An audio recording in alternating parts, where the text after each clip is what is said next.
First of all, welcome everybody to our November 4th County Commission workshop.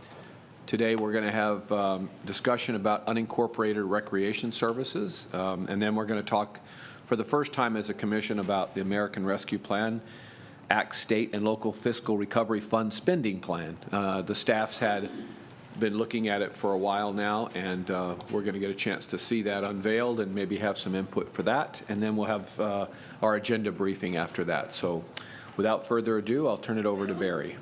Well, good morning, commissioners, or I guess good afternoon. Yeah, we have two big topics today that we've discussed for a long time. First, Paul Kazi is going to come up. I'll go ahead and invite him up to the podium. We hired a consultant to assist us in really looking at unincorporated recreation services. I think they've done a good job of kind of outlining issues. One of the things we wanted to make sure is that we have programming and opportunities for every kid, in the county. And so, as you can see, we have different areas of unincorporated that have different types of needs, and is serviced in different ways. And so, we're going to kind of outline that and have more of a discussion in terms of where you want to go, thoughts that you have, to where we can finalize an approach and bring it back to you. So that's the first item up. And then the second item, very similar. We'll be introducing topics, getting your feedback. We can use that information to bring back and finalize our plans and bring that back to you at a later date. So with that, I'll turn it over to Paul and let him begin. Paul, before we get started, I did want to make a comment that Commissioner Peters is on vacation and out of the area for today's meeting. Everybody else is here. So go ahead, Paul. Thank you, Mr. Chairman, County Commissioners. As Barry said, this is an opportunity to give you an update of what our efforts have been to date and get some additional direction moving forward. But before I begin, I want to recognize that the contributions of other staff members in putting this together, and particularly that's Jill Silverboard, the Deputy Administrator, Assistant to the County Administrator for Mid and South County, Brian Loack, and one of my staff, Park Operations Manager, Lyle Fowler. And also want to recognize the cooperation we received putting this together from particularly the unincorporated Seminole area, which is a major segment of this presentation. That would be the Seminole Junior Warhawks Athletic Association, the Seminole Youth Athletic Association, and Cross Bayou Little League.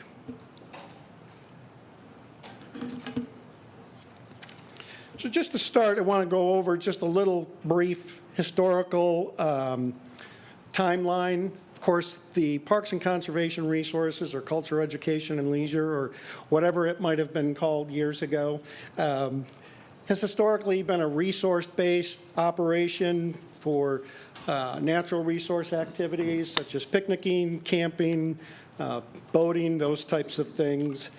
In 2003, the county instituted a unincorporated recreation MSTU for the unincorporated area that would provide funding to allow unincorporated residents to participate in recreation activities at municipal departments, as well as do improvements to some of the unincorporated facilities. That MSTU raised approximately $2 million a year, so over 5 years, roughly $10 million. 6.6 million of those dollars went into capital improvements. An additional 1.7 million of that went into reimbursing, direct reimbursements to unincorporated residents for things like recreation cards and program fees.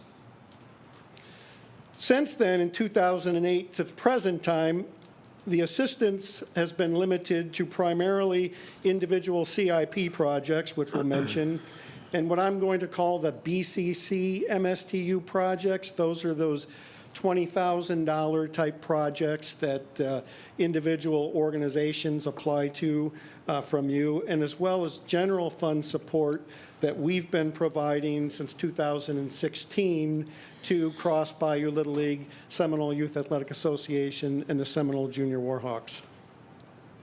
A quick question. Yeah, Commissioner Justice. Paul, that MST, that $0.25 mil, was that standalone mill, or was it just kind of internally designated? And did it sunset or get repealed, or what happened? Yeah, it was, I guess the term is repealed. When we had hit the Great Recession, that money was redirected to another purpose. So it started out as a recreation MSTU, and it was established as that, and then those funds were diverted. But it wasn't a millage increase back then, and then a repeal, like a millage I'm just curious. It's not a big deal. I was just curious about the structure of it. Yeah, I'm sorry, I'm not sure if it was repealed or if it was applied to something else. Okay. But we can find out All right, for you. thank you. And was there success? Did people participate in a lot of municipality recreation services? Yes, as I mentioned, almost $2 million in recreation cards, which allowed people to participate in the unincorporated residents to participate in municipal programs. And that was over 5 years. That was over 5 years. So it's about yes. 400,000 a year roughly. So how does that translate to people? It was a number of people that partook. It was several thousand. The issue that became apparent with that was they still have to be able to afford the program. So what we were primarily doing was making up the difference on what a resident would pay if you're a Clearwater resident for a recreation card.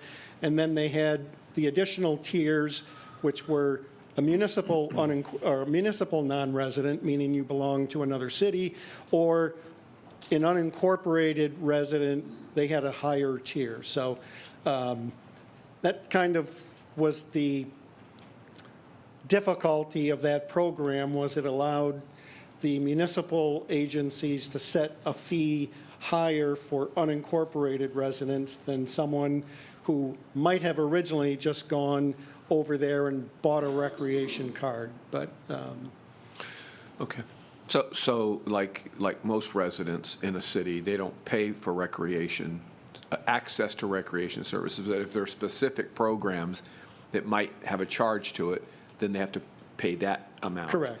So what you're saying is that for our unincorporated residents, then they would pay something towards that initial, like where they got free access, we'd have to pay whatever, $100. right. And then on top of that, they had to pay the same thing that the residents were paying for specific services. Correct. Okay. I got you. Thank you. So when we talk about our unincorporated recreation partners, primarily we're talking about agencies or organizations such as Palm Harbor Community Services Agency, the East Lake Youth Sports Association, of course, the 3 unincorporated Seminole groups I mentioned, as well as the Tierra Verdi Community Association. And we also have partnered with other recreation providers, including our YMCAs, the Feather Sound Community Service District, the Lealman Police Athletic League, and the High Point Neighborhood Youth Empowerment Center. And there may be others over the years as well.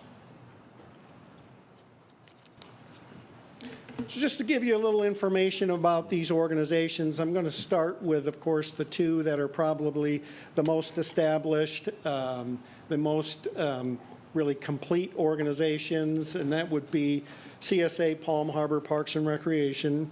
They provide a full-scale adult, youth, seniors type of population programs. They're funded primarily through a $250,000 FIXA MSTU that generates approximately $1.2 million annually. And in addition to that, looking at recent history, when we had the REC MSTU, they received about $1 million for specific MSTU grants, which are capital improvements. We provided them $1 million for a lighting upgrade at their sports facilities. And they've received approximately $120,000 since what I call the BCC MSTU projects. And looking forward, one of the big projects that they've outlined, of course, is the Palm Harbor new recreation center. The East Lake Youth Sports Association followed followed FICSA. They also have a dedicated 1/4 mil. It encompasses the East Lake Fire District as far as its boundaries and generates about $775,000 annually. East Lake Youth Sports, which is primarily focused on youth, has about 2,800 annual participants involved in things like soccer, baseball, football, cheerleading, lacrosse, those types of things. And I'm using a lot, when I'm going to be talking about participation numbers, just so you know, I'm using fiscal year 19 because we know that fiscal year 20 and 21 were heavily impacted by COVID, so it wouldn't be fair to bring up those numbers. Other funding that they've received, East Lake Youth Sports Complex has received about $1.2 million in recreation MSTU funding. The county, through the penny for Pinellas, provided just over $1 million to create the Meadows Complex out there, which is on the Eldridge Wild property. And then $120,000 roughly in the BCC MSTU projects. And just for the record, the East Lake, I think it was in 2014 that mill or quarter mill was put into place. When was the CSA, when was that voted in? Do you remember? No, that was. That was before, I know. Right. It's been a while, but do you remember when? It's been in place for a while. Okay. Yeah, They voted that in. They did. correct. Yeah. Yeah. Okay, thank you. And looking at proposed penny projects, of course, they already have a project that's been submitted for office restroom concession building to replace the trailers they have out there. And they also hope to expand their fields located on the Eldridge Wild property.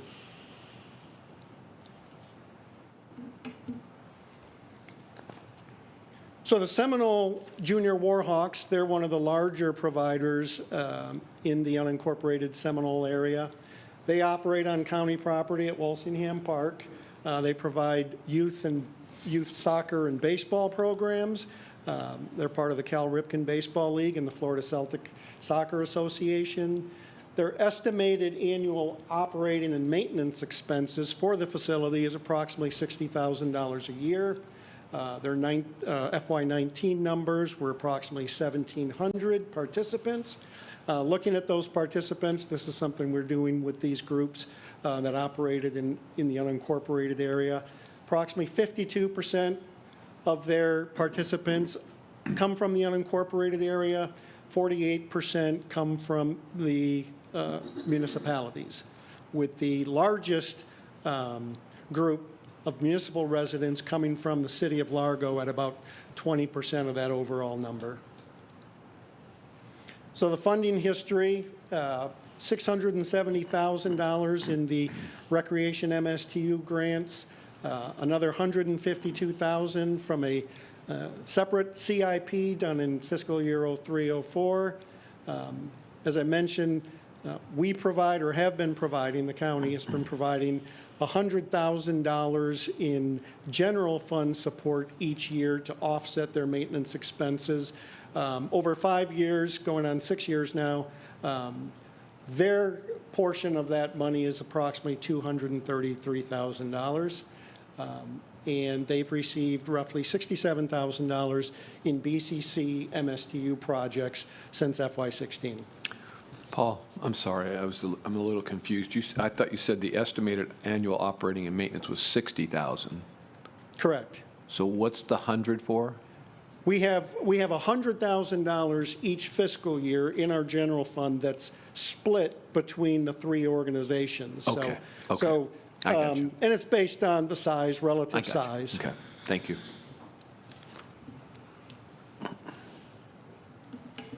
Next, Cross Bayou Little League. They operate through a license agreement and on part of Lake Seminole Park across from Osceola High School. They provide youth baseball and softball within the Little League organization, which is separate, different from Cal Ripken. Again, they're right around $60,000 in their estimated annual operating and maintenance costs. Those are things like utilities, grass mowing, those types of things. They had 96 participants in FY19. 66% of those were from the unincorporated area. The other 34% were from the municipal areas. Wow. Their funding history during the period of the recreation MSTU, approximately $330,000 in grants, $155,000 in general fund support since FY16, and $45,000 in BCC MSTU projects to do things like electrical repair, roof replacements, small repair projects.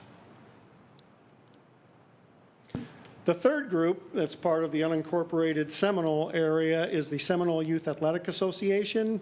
Unlike the previous two groups, they operate on property that was purchased through the Greater Seminole Area Recreation District, which was created by the Florida legislature and approved by voters by referendum in 1980. Their programs include youth baseball, softball, football, cheerleading, and soccer. And I don't have their FY19 participation numbers, and I do want to just make a little edit. They've had a change in leadership, but they are providing that information so we can look at unincorporated versus incorporated and things like that. Their funding history, $200,000 in recreation MSTU grants in fiscal year 3 and 05, $211,000 in general fund support, and another $37,000 in the recreation or the BCC MSTU projects. Yes, sir. No, that's okay. Go ahead. A couple of the smaller groups that the county has been supporting, the Ridgecrest community. Of course, recreation in Ridgecrest is primarily provided through the Ridgecrest YMCA Omni Center. The county has provided the Ridgecrest YMCA just under $5 million in operational expenses and an additional $990,000 in renovations and repairs. That money, though, is coming from community development block grants. One of the groups that we work with, Largo for Youth, which is a tackle football program, they received a one-time BCC MSTU grant of $7,300 for player equipment. We also have the Tierra Verdi Community Association that operates on county land through a license agreement. It used to be part of the Cabbage Key Management Area. That includes a baseball field, tennis court, and playground. Their funding history, $40,000 through a net rec MSTU grant, about $460,000 in a designated CIP, and another $82,000 in BCC MSTU projects. So that gives you a little background on the organizations that we specifically work with or are currently working with. Now I just want to get into some of the active recreation efforts underway. First and foremost, Rainieri Park. We are looking at providing youth recreation through hard courts and sports field development. That project is currently in design and engineering. We'll take a closer look at that in a minute. Then we also have the High Point Recreation Complex. That's a collaboration with the Pinellas County School Board to provide youth sports facilities in the High Point area. That also is in design and engineering. And then we have the largest project of the three, the unincorporated Seminole Youth Sports Facilities Master Plan, which the board provided $286,000 when the BP funding was available. And to date, what we've spent is approximately $173,000 of that money.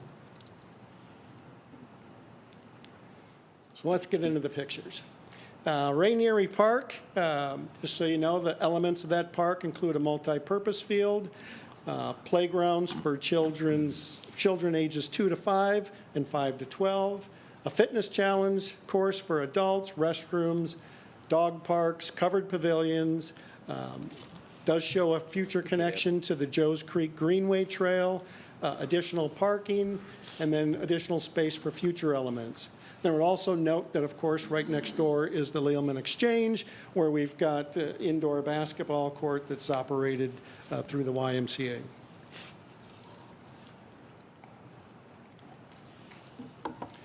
So where we are, we held a public information meeting back in May 2019 at the Exchange. 90% complete on design plans. We expect to be completed with the design in spring of next year and anticipate beginning construction in fall of 2022. There's currently $3.6 million in Penny 4 funds allocated for design and construction, and we will also be pursuing a $1 million Land and Water Conservation Fund grant to supplement that funding as well, and potentially other funding sources. Commissioner Justice had a question. Thank you, Mr. Chairman. I know of a couple years ago, we talked about it in segments, and well, what's the timeline, and when is it all done? What we have designed and what we are proceeding with is what was originally probably identified as, to the commission as 1 and 1A. We've combined all of those elements into one project. There are a few additional smaller elements, like a little amphitheater and a overlook on actual Joe's Creek Greenway. We have not done the design and engineering for those portions. The intent is we want to put all the money towards the capital construction of what we can afford. So we're delaying the Dave Eggers Amphitheater. It only seats 30, so. You also see part of this when we come up to the ARPA funds. Right. So on that drawing, a couple pages back, then what is 1A and 1B or 1? All of those elements are 1A and 1B. Okay, all right, thank you.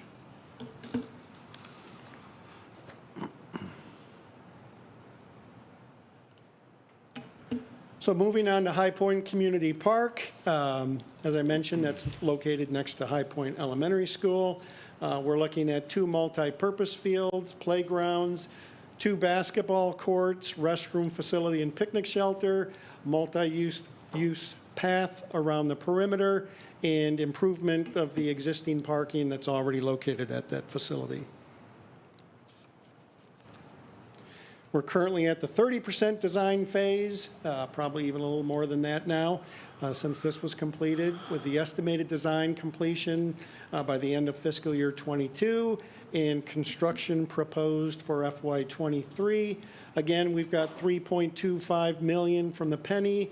You'll probably see this one also with the ARPA project list, and we continue to seek interlocal agreements for the actual programming and operation and maintenance of this. Specifically, we've been talking to potential partners on that.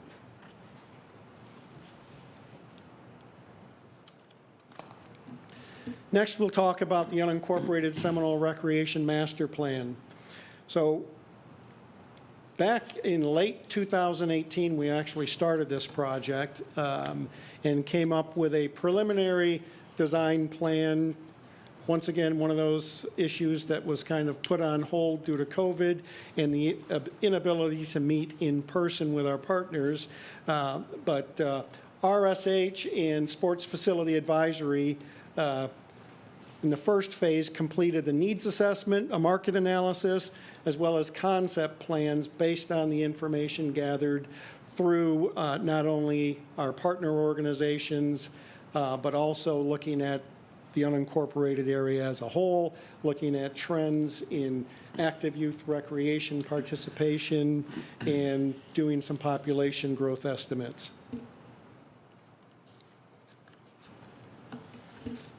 So specifically, as far as considerations in creating the concept plans, field maintenance and quality were important, making sure there was adequate parking, addressing stormwater management. At least 2 of the facilities are located in floodplains, addressing player and spectator safety, providing the adequate number of restrooms, food and beverage services, concession stands, following the design standards associated with the various sports that participate, and then also looking at sports tourism from the standpoint, if you've got facilities that these organizations might be able to use to lure youth tournaments or things like that they can rent out, it provides revenue for their operations.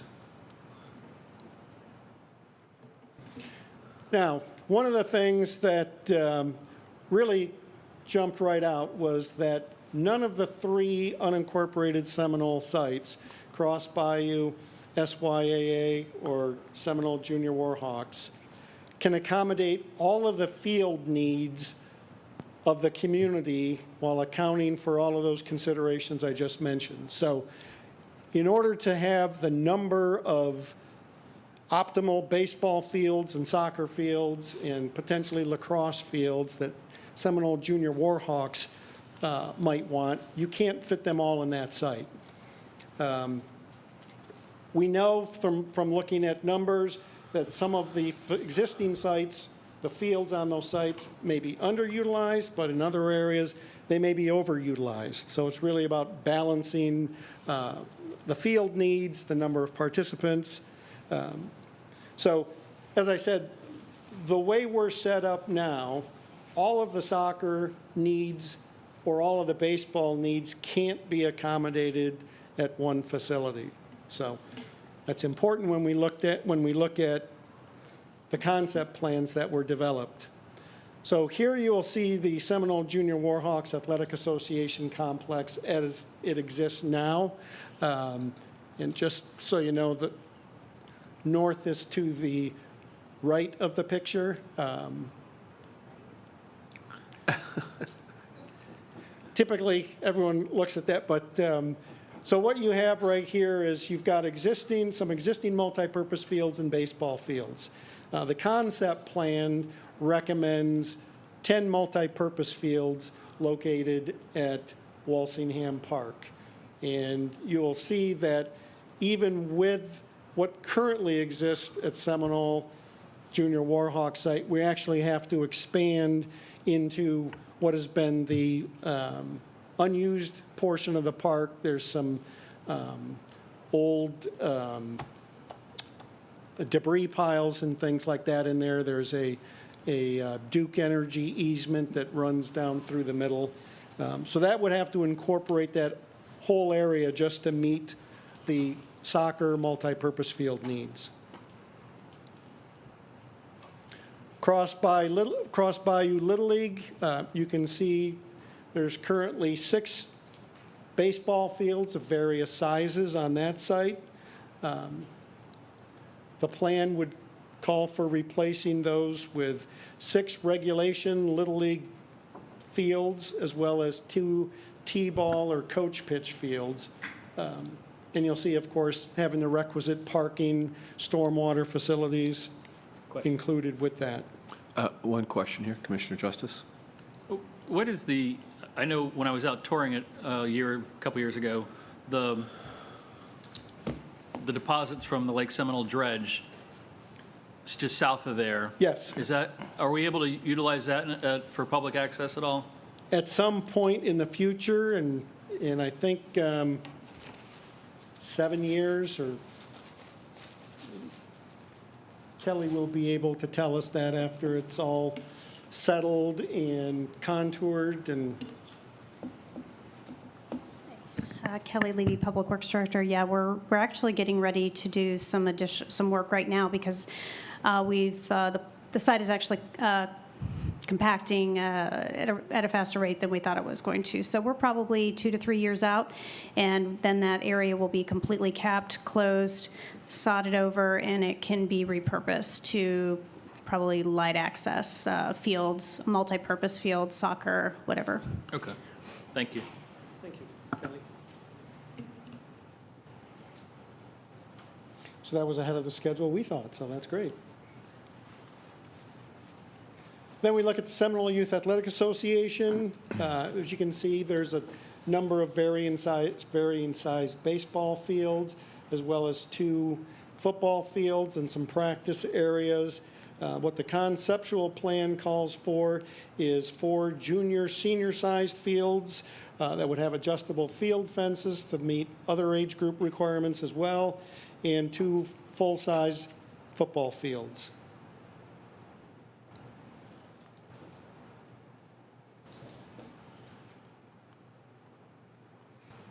So Current project status, we have held several meetings with our youth sports providers in the unincorporated Seminole area. Some of the things that have been shared with us from these groups, individual meetings, we've also had group meetings, but there is a concern from the providers in the unincorporated Seminole area that sharing of facilities will impact their participation numbers. There's also the fear, they fear losing their community identity. Many of these organizations have been in place for 30, 40 years or more. We have people that participated when they were children that are now taking their children, and they make up the volunteer boards. So there's a lot of history associated with that, and there is a fear of being swallowed up by a larger group or some type of consolidated programming.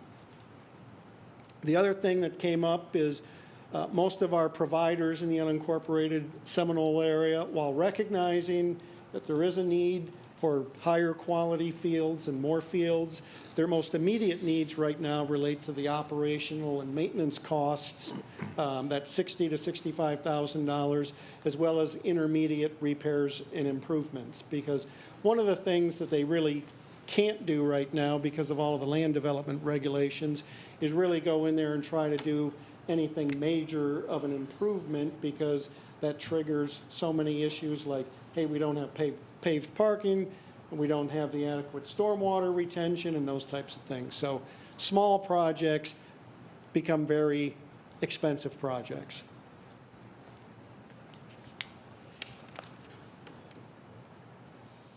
Sticker shock concept plans have an estimated cost of approximately $26 million. The penny proposes somewhere from, call it $17 to $18 million towards the improvements. Why so expensive? Couple of reasons. As I stated, the current facilities don't meet building development codes. They don't have paved parking. They don't have ADA access. They don't have the stormwater that's required. But those types of things exacerbate the potential cost. Also, one of the other things that you can't tell by looking at the concept plans, but in order to have the maximum amount of field time available, the concept plans propose 4 multi-purpose artificial turf fields and 4 artificial turf baseball fields. The initial cost is higher, long-term maintenance cost is lower when you're looking at artificial turf. We've also had preliminary discussions with the Greater Seminole Recreation District and the City of Seminole regarding the SYAA property. The Greater Seminole Recreation District has notified us of their intent to dissolve. Based on the legislative act that formed that means that if they dissolve, that the property would revert to the county since it's located in an unincorporated area. We also continue to have communications with the city of Seminole about potential partnering in providing operations, maintenance, programming of facilities.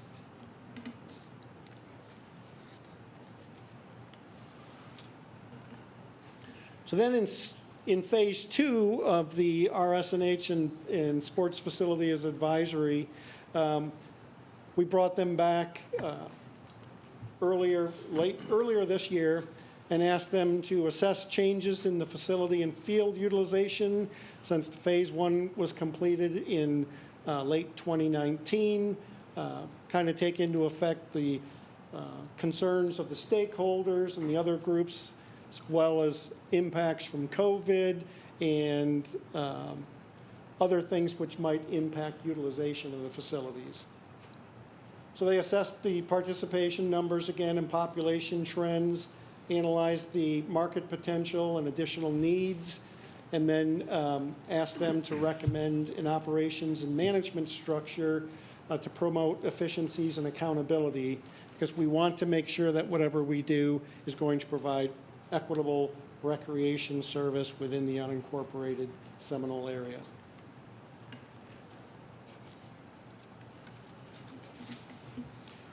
So their recommendations, general recommendations to start, was to make sure we align the county's role in active versus passive recreation service within our strategic initiatives.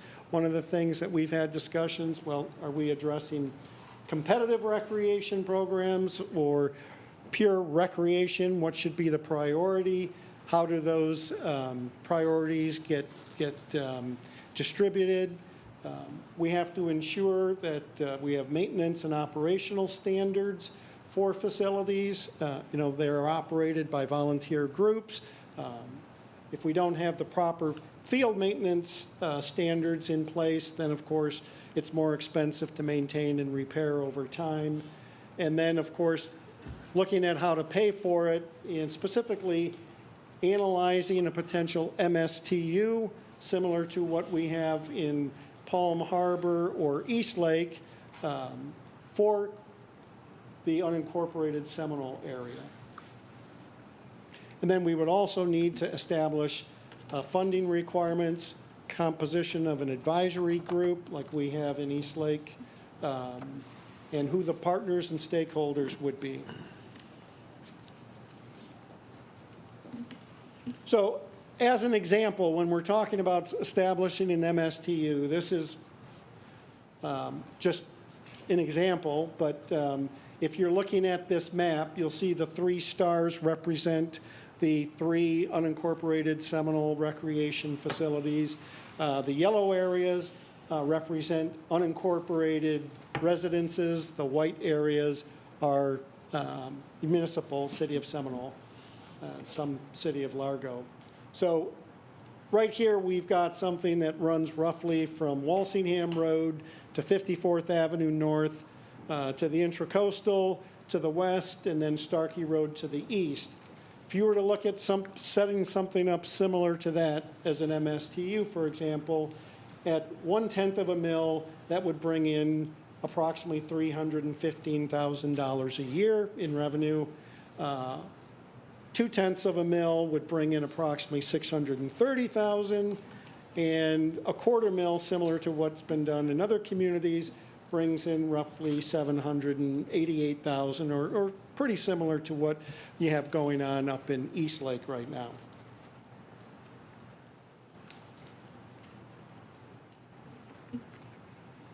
So some of the things that of course have to be addressed that we're looking at, that we're proposing in this, is defining the county's role.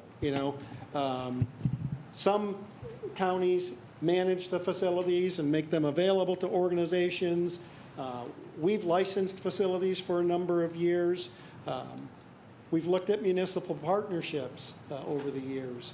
We've provided partnerships with the schools. Perfect example, High Point. We have to define what our relationship is going to be, not only with youth sports providers, but also youth sports organizations. And when I talk providers, I'm talking about the Seminole Youth Athletic Association, Cross Bayou. When I'm talking about organizations, I'm talking about Little League, Cal Ripken, Florida Celtic, those types of things. Of course, funding is a major issue. As we showed an example of potential MSTU, we also have to look at capital improvements through Penny, whether we continue the general fund support, whether we establish a minimum participant-based funding platform, as well as addressing inequities among the unincorporated areas. We do something in unincorporated Seminole. We're trying to do things in other communities, but there's still going to be some inequities. In MSTU, in East Lake, and in unincorporated Seminole, larger area, higher tax value. If you do something in a smaller community, would that raise the sufficient funding to be able to operate facilities or expand facilities? You have to look at access to facilities. Up north in East Lake, they've got a lot more property. We're pretty much landlocked where we look at doing something at Rainieri Park and potential for expansion. Same thing for High Point in those communities. We're not able to offer the same opportunities due to space limitations in some of those unincorporated areas. And then we have to look at what's always been kind of a difficult issue to address is how do we deal with those folks who are located in, an enclave or don't have anything close to them. Their best access is with a municipal partner.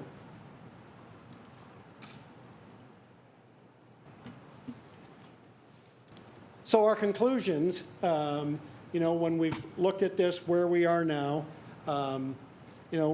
we definitely know we are not resourced to be directly involved in active recreation provider role, whether that is a programmer or a maintenance activity. So we think the current recreation MSTU systems are working well when you look at examples like East Lake Youth Sports and CSA Palm Harbor Parks and Rec. We are prioritizing those communities of need. You see that with the anticipated schedule to complete Rainieri Park and the High Point Community Park. The issue in unincorporated Seminole, we need to really dive into that a little bit deeper, so that we can resolve the level of service issues, the distribution and condition of facilities, and make sure that we have a consistent programming approach, or that there is an organization that's put together that can make sure that we have a consistent programming approach and that there's an equitable distribution of resources. The other thing, we didn't really get into this, but we feel that the priority focus should be the funding and facility youth based on youth outdoor recreation level sports programs. So recommended next steps, we think that we should support the Greater Seminole Recreation District dissolution and provide for the transfer of the property to the county that is currently operated and maintained through an agreement with the SYAA. We would see no reason to change that. And then we also have to complete an analysis for an unincorporated Seminole MSTU, if that's the wishes of the board, to propose an MSTU boundary which incorporates the entire unincorporated Seminole area. We have to look at putting together an organization, something what might be similar to what you have with FIXA or East Lake Youth Sports, to oversee facilities and programmings at the existing or combined county-owned facilities in the unincorporated Seminole area. And then develop a needs-based capital improvement program for active recreation in the unincorporated areas for not only current projects, but future penny and/or ARPA projects. And I think that concludes my presentation. Sounds simple. A lot of stuff. Wow. Yeah. Yeah, thank you for that presentation. Barry, did you have? Let me just add a couple of things. When we started this process, we really I didn't at least have a good handle on all the different organizations and whether active recreation was being covered in all parts of unincorporated area. Well, it is a hodgepodge of how we get there, but it's there. It'll even be further enhanced as we build out some of the facilities in High Point and other areas. The key is going to be to work with those organizations to build out that program. So the immediate need really becomes around Seminole and addressing the Seminole issues, because you've also got a huge request for capital improvements, and the structural issues really need to be addressed before we commit any funding to making those large facility improvements, because that requires sharing and programming. If the other areas of unincorporated develop and we need to have structures in place, I really do believe we can address that at a future date, because right now they're being met, through CDBG and other means. So it really did kind of zero in on Seminole, but we wanted to look at it for all unincorporated area and then kind of, pull that back based upon the findings of that study, and that's what we found.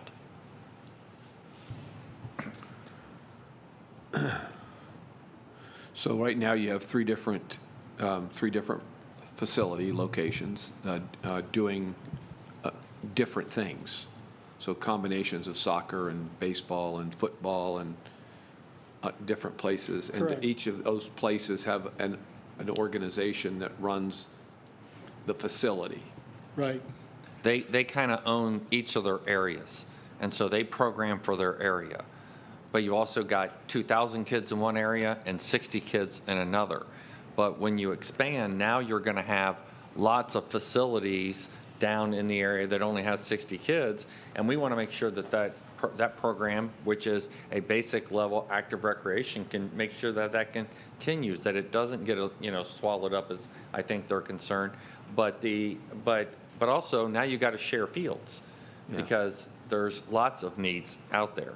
So that's the challenge, and that's the reason the whole idea of developing one organization that can oversee that, take all of those things into account, including both entry-level, active, and competition-style groups, and put all that together to have a proper programming for all the different fields. And so those folks that manage the different facilities have different competitive groups that work at those locations also, right? So Correct. Yeah, you've got, because of the organizations that are involved, they all have their different levels of competition that they go through. Everyone's familiar with Little League, and you have your playoffs. Then with soccer is another example. Soccer, you've got your recreational level. Then you get into your competitive. Those are the groups. They're traveling all the time, or people are traveling to them. So yeah, it varies. Some of the organizations, the three we're looking at, some of them are much more community-based. Some of them have a larger area that they draw from. yeah, but at this point you'd have, if you consolidated fields and types of fields in different locations, you might have multiple organizations using the small fields, for instance. Correct. The Cal Ripken group and the Little League group Right. might be on the same facility using and sharing those sites. Right. Which is why it's important to have an overarching group that's made up of, whether it's, representatives from each of the three groups and other people that need to be included, whether they're from the general community, unincorporated area, and say, hey, we need to keep this fair. We need to make sure that everyone has access and it's equitable. Commissioner Gerard? This is probably a question for Karen, but because she has the elephant memory. So how did that evolve in Eastlake and Palm Harbor? Were there groups established already that came together, or did we decide to do an MSTU and then bring a board together? Well, I wish I could remember when Palm Harbor came to be, but by referendum, they approved setting up a recreation district. And so they have been taxing for some time. They created their own agency, their own board, the FIXA board, and they've been established for a long time. Eastlake just kind of evolved. And it was originally a all-volunteer group who started up there, and they, were smart, and they kind of combined forces with the library folks. For years, they were disparate. Then they came together, and then they started really lobbying for the MSTU. And that was a bit controversial because at the time I said, this is going to be setting precedent, because if we do this for you all, then we're going to have to look at the rest of the unincorporated area. So we didn't go. They also tried referendum, and that never passed in Eastlake. So it became the will of the county commission board that that's what happened. And so they, then the other piece of history that Paul kind of has touched on is that at one point I said, the cities were charging a lot to the unincorporated residents, and a lot of Little League teams were getting upset that they were not, their children couldn't play. So we then put in that special MSTU funding so that we could partner with the municipalities and not have the little kids be turned away because they couldn't afford to pay the fees. So then that became kind of a cash cow for the cities. And then later, and I can't remember which one we did it with, but I know we were talking with Clearwater, and we were negotiating when we did some capital improvements, I think through the bed tax, to be able to say, well, for maybe 10 years, you know, you don't charge an unincorporated resident a different fee, because their fees, once we pulled out of that program and it was due to the recession, then their fees started ramping back up again. Yeah, you're correct. We had some initial discussions with the city of Clearwater when they were doing the renovations or proposing the To Al renovations. Lichten Field, I think. Yeah. Yeah. But we never did come to any. No, the bottom dropped out of everything, and that was the end Right, of that was those the end of that. discussions. And you were looking at different levels over there too, weren't you? Like in some cases, like the pool wasn't going to be included in. Correct. In certain service levels, and you know, it was so much in demand that if they opened that part up to the unincorporated, they'd probably be overwhelmed, or so I think there were some limitations. Yeah, there's some facilities that they're just maxed out on anyway, that they wouldn't be able to provide that additional, you know, benefit. And then on top of all that, you have those independent groups like Little League that, like Dunedin Little League used to go all the way up and include all the Palm Harbor area. Right. And then Little League said, well, that's too big of an area for one league, so they cut it up, and so they had to find a place up in Palm Harbor to play. And as you said, it starts to evolve, and it evolves in so many different ways. But, you know, go ahead. I'm sorry. Go ahead. That's okay.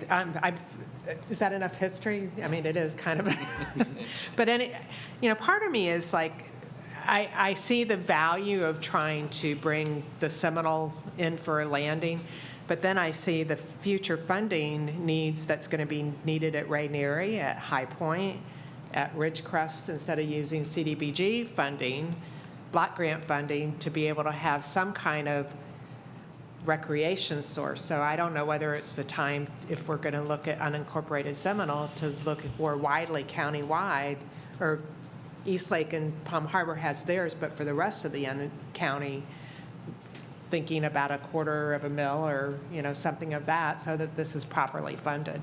And then the other comment I would make is it's very interesting that these volunteer groups are able to operate these on a shoestring. I mean, $60,000 to $100,000 to operate these fields is nothing. I mean, you look at what they're spending up in Eastlake and Palm Harbor, and so it's amazing what they've been able to do. But Yeah. so my only question I have is on the dissolution of the Greater Seminole Recreation District. Are they asking for that? Are they agreeable to that? Yes, they actually voted to dissolve. One of the things, you know, Barry and I and Commissioner Long met probably a year ago, and they're saying, why do we exist? We have no funding. We have to file these reports.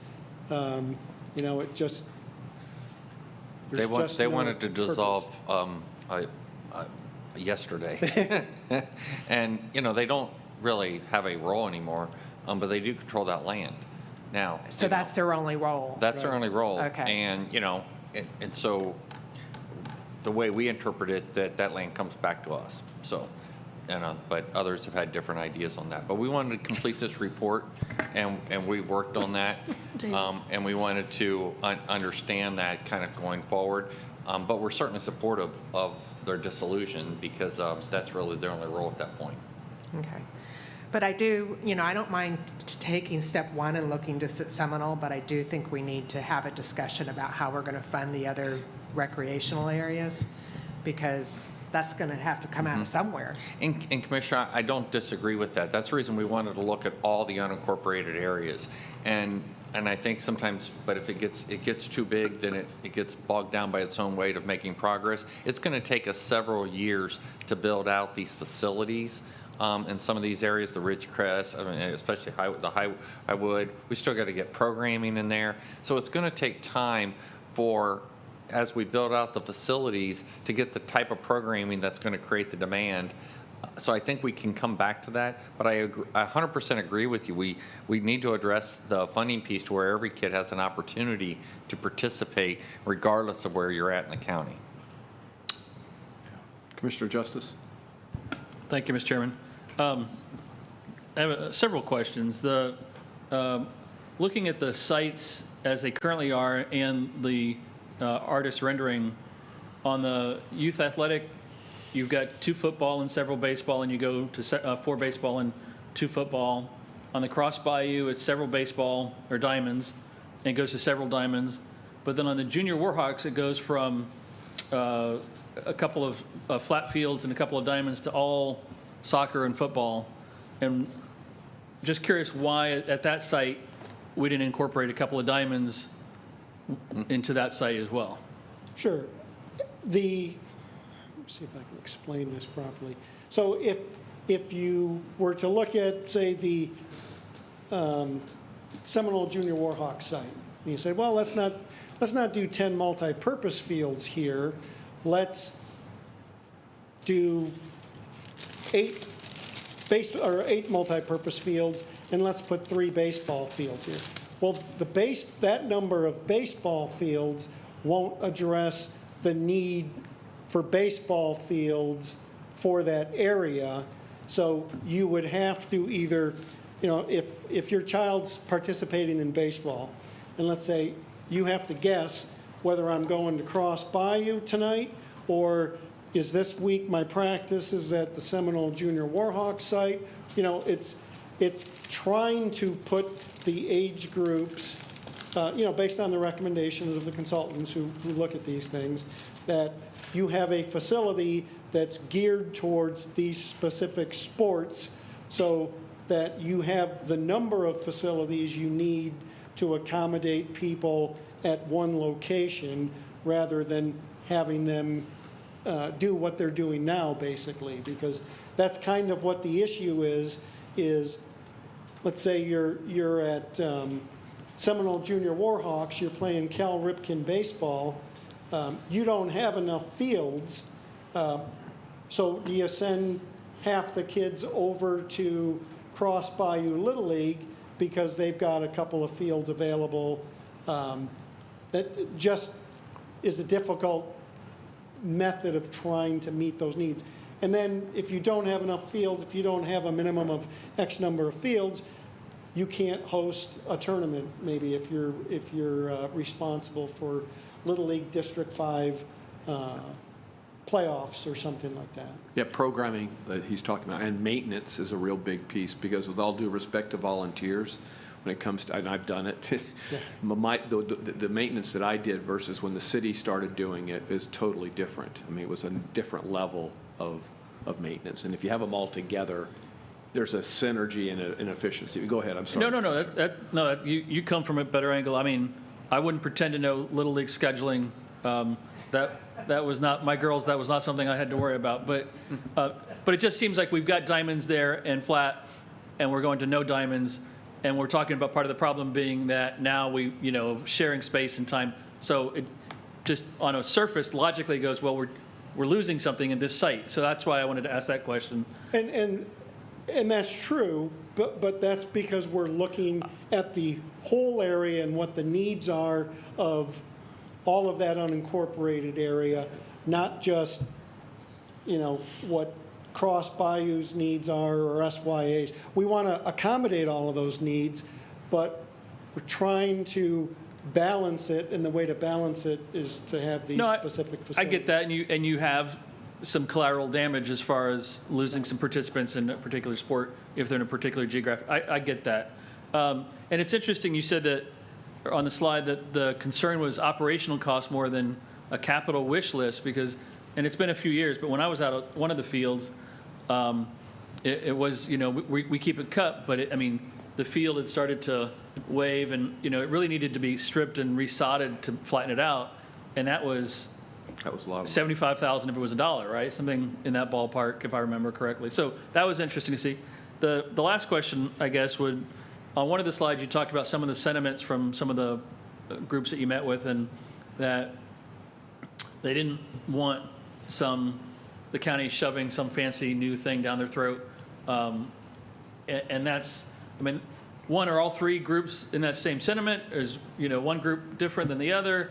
I mean, That's the one thing. the last thing we want to do is spend a lot of money for something folks don't want. Sure. And certainly, there are going to be a lot of varying opinions. Sure.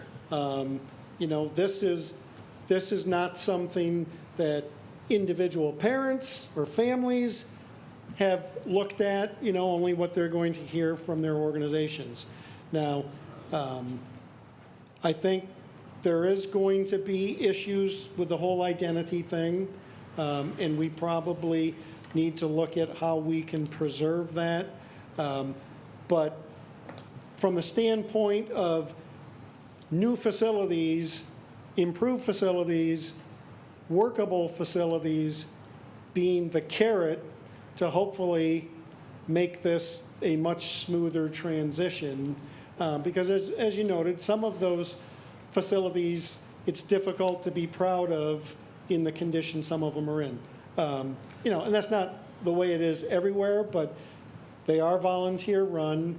They take a lot of beating, some of the facilities that are overutilized. And certainly they could use a facelift. They could be a lot more energy efficient, those types of things that'll bring down the cost for those individual organizations as well. Yeah, no, and it is like Commissioner Seal said, the ability to operate on the level of funding they have. And the times I have been out there, it has been those stories, like you said, I played here and now my kids play here. And that community pride was really evident and something that we want to protect. And then Commissioner Gerard, I remember the East Lake, when we created the special district for the MST, or for the funding for that. I mean, we had night after night a room full of not soccer moms, but lacrosse moms demanding that we provide the funding for East Lake up there. And that's kind of how that came to be. Commissioner Long. Yes, and to just follow up on Commissioner Justice's comment, we also had rooms full of kids in their uniforms pleading with us. Do you remember that? They brought them down in bus loads. But I did want to elaborate just a little bit on the Seminole Recreation District that was created that had a sunset provision in it, and when it expired after the first 10, it was re-upped, but then on the second go-around, I believe it was the second, could have been the third, it was so long ago, it failed. And at that point, there was almost $10,000 left in funds that had been carried over. And from that time until now, the biggest portion of those monies have been spent in attorney fees, complying with requirements from the state. Filing their reports. And so now they're fast running out of dollars. I think they have about $2,000 left maybe in the checking account. It's costing them more to keep the paperwork going, than anything else. And also as a parent who's been very, very active in high school sports and elementary sports for two thriving, very athletic boys, I can tell you the parents are very possessive about those particular sports programs. And one of the groups is very specific to positioning their student to be able to compete in pro ball. And those kind of zealots, I call them because I have been one in the past, are just really, really difficult in terms of wanting just anybody to be in their program, because their program is just so very special. But those kids do go on to pro international competition, and it's very, very, very competitive. So there's that to deal with as well. It's very real. And to the parents, it's almost like over the top. It is over the top, let's just be honest. But it seems to me, given that, I think there's room for that sort of programming if you have a steady source of resources to actually support your program. I had a question about just the existing recreation district own all of the facilities now? All 3 locations? No, they only own the SYAA facility. So where? The other 2 are actually county-owned Okay, properties. we own them It's now. They're both on what's county park land. Okay. Walsingham Park, it's the unused portion fenced off. Same at Lake Seminole Park, it's the very north end of that facility. Never even knew that, that it was part of Seminole Park. So have we had any sessions with families, or do we just wait until we actually are going to be taking a vote, till we have hundreds of people telling us what they want? No, we haven't met with we haven't had any Yeah. public meetings on this. I think that's why we're kind of looking for direction, where we want to, where you would like us to go with this. And then, you know, our main communicators are going to be these organizations that we work with. And, you know, like, I've did this once before. I prayed I would never have to do it again, but started a recreation program in an unincorporated portion of a county. So, but there is a lot of work that has to be done to communicate those things when you're looking at changing things that have been, or potentially changing things, I should say, that have been in place for 30 or 40 years or more, and trying to preserve that identity, that history, so that they don't feel like they're being pushed out of the way, because that's not the intention. Yeah, and I think the whole point is putting side by side the advantages of keeping it exactly like it is, like it's all volunteer, to having, you know, what is a funding source going to do for your organization and for your kids? So, Right. you know. And of course, you know, I know that opinions have changed from when we started in late 2018 to today, because you have, as a volunteer organization, you have different groups coming through, different officers, different, you know, president of the baseball league or the soccer league. They have different ideas. So you're really, you know, you're trying to throw a dart at a moving target to try to get consensus on anything. Point, though, the advisory groups in the FIXA organization are just as passionate as these Little League organizations, or the, you know, and yet they function within a board that has a funding source and that kind of thing. So there's a way to kind of corral the energy that comes from these groups that are they're so awesome in so many great ways. So, Commissioner Flowers. I don't want to belabor the point. I'll ask my questions. I'll reach out. Commissioner. Just as we're wrapping up, I just had a vision of Janet Long approaching a team manager demanding playing time for her son. I just had that vision in my head. But I got a text just a second ago from someone in Lellman just reminding us that Ray Neary would tell us that Lellman needs a pool. So. Oh, geez. And active recreation. And active recreation and more dollars. Yes, Commissioner Seal. I think Commissioner Gerard made a good point, and you know the next stage is talking with the groups, but I would also say to the groups, the county commission is willing to fund this, but you have to come up with a plan. I'm not sure it should be incumbent upon us to have to, since you've already tried to bring the groups together, to have to continue to usher that, but instead say, this is what we're looking at. We'd like to be able to support you, but we have to have a community in agreement. You know, could you, at least at this point, perhaps from each organization, appoint a spokesperson or appoint somebody to a steering committee, and then have the steering committee kind of guide them through what needs to be done and how they could then come back to the county commission with a plan, as well as with, you know, funding needs. Because I'm more than happy to look at the MSTU and the funding needs, but it needs to be a community plan. And I'm not sure that it's going to be easy for county government to come in and usher this together. I think it really has to come grassroots from the community. And again, if they could set up a steering committee, that may be a good way to come to some rational plan. And we could advance that. I think the key is that you have to have an organizational structure to manage the process going forward. Right, You know, exactly. and even within like East Lake and Palm Harbor, you have different ways in which they manage the sub-organizations. You know, over in East Lake, each group maintains their own, and so they kind of divided it up. They centralized it more over in Palm Harbor. So there's different approaches that can be done, and so you have to have one organization to make that decision. And so that's the reason developing something, that structure, and getting consensus from the community that we need this type of structure to make this type of an investment.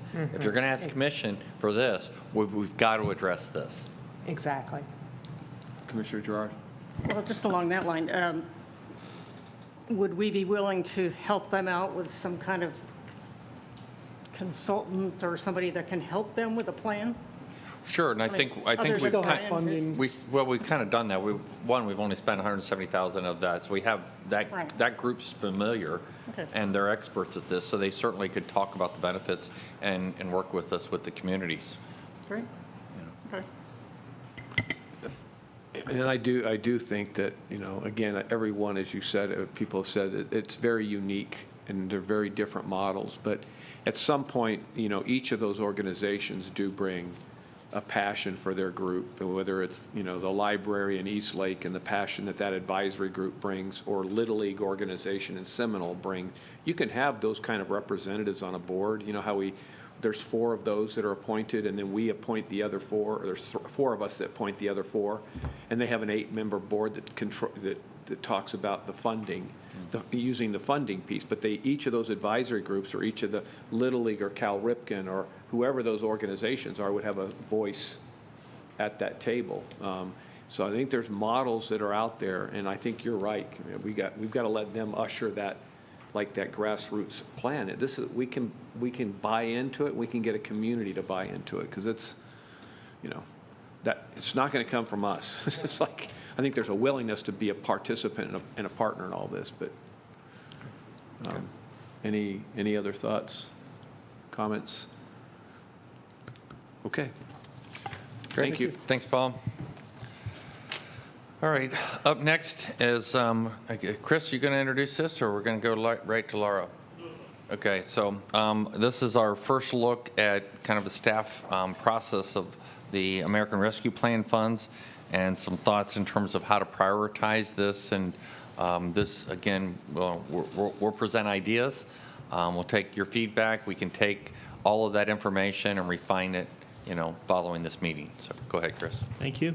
So good afternoon, Commissioners. Chris Rose, Office of Management and Budget. I'm really just here to introduce Laura Wojan.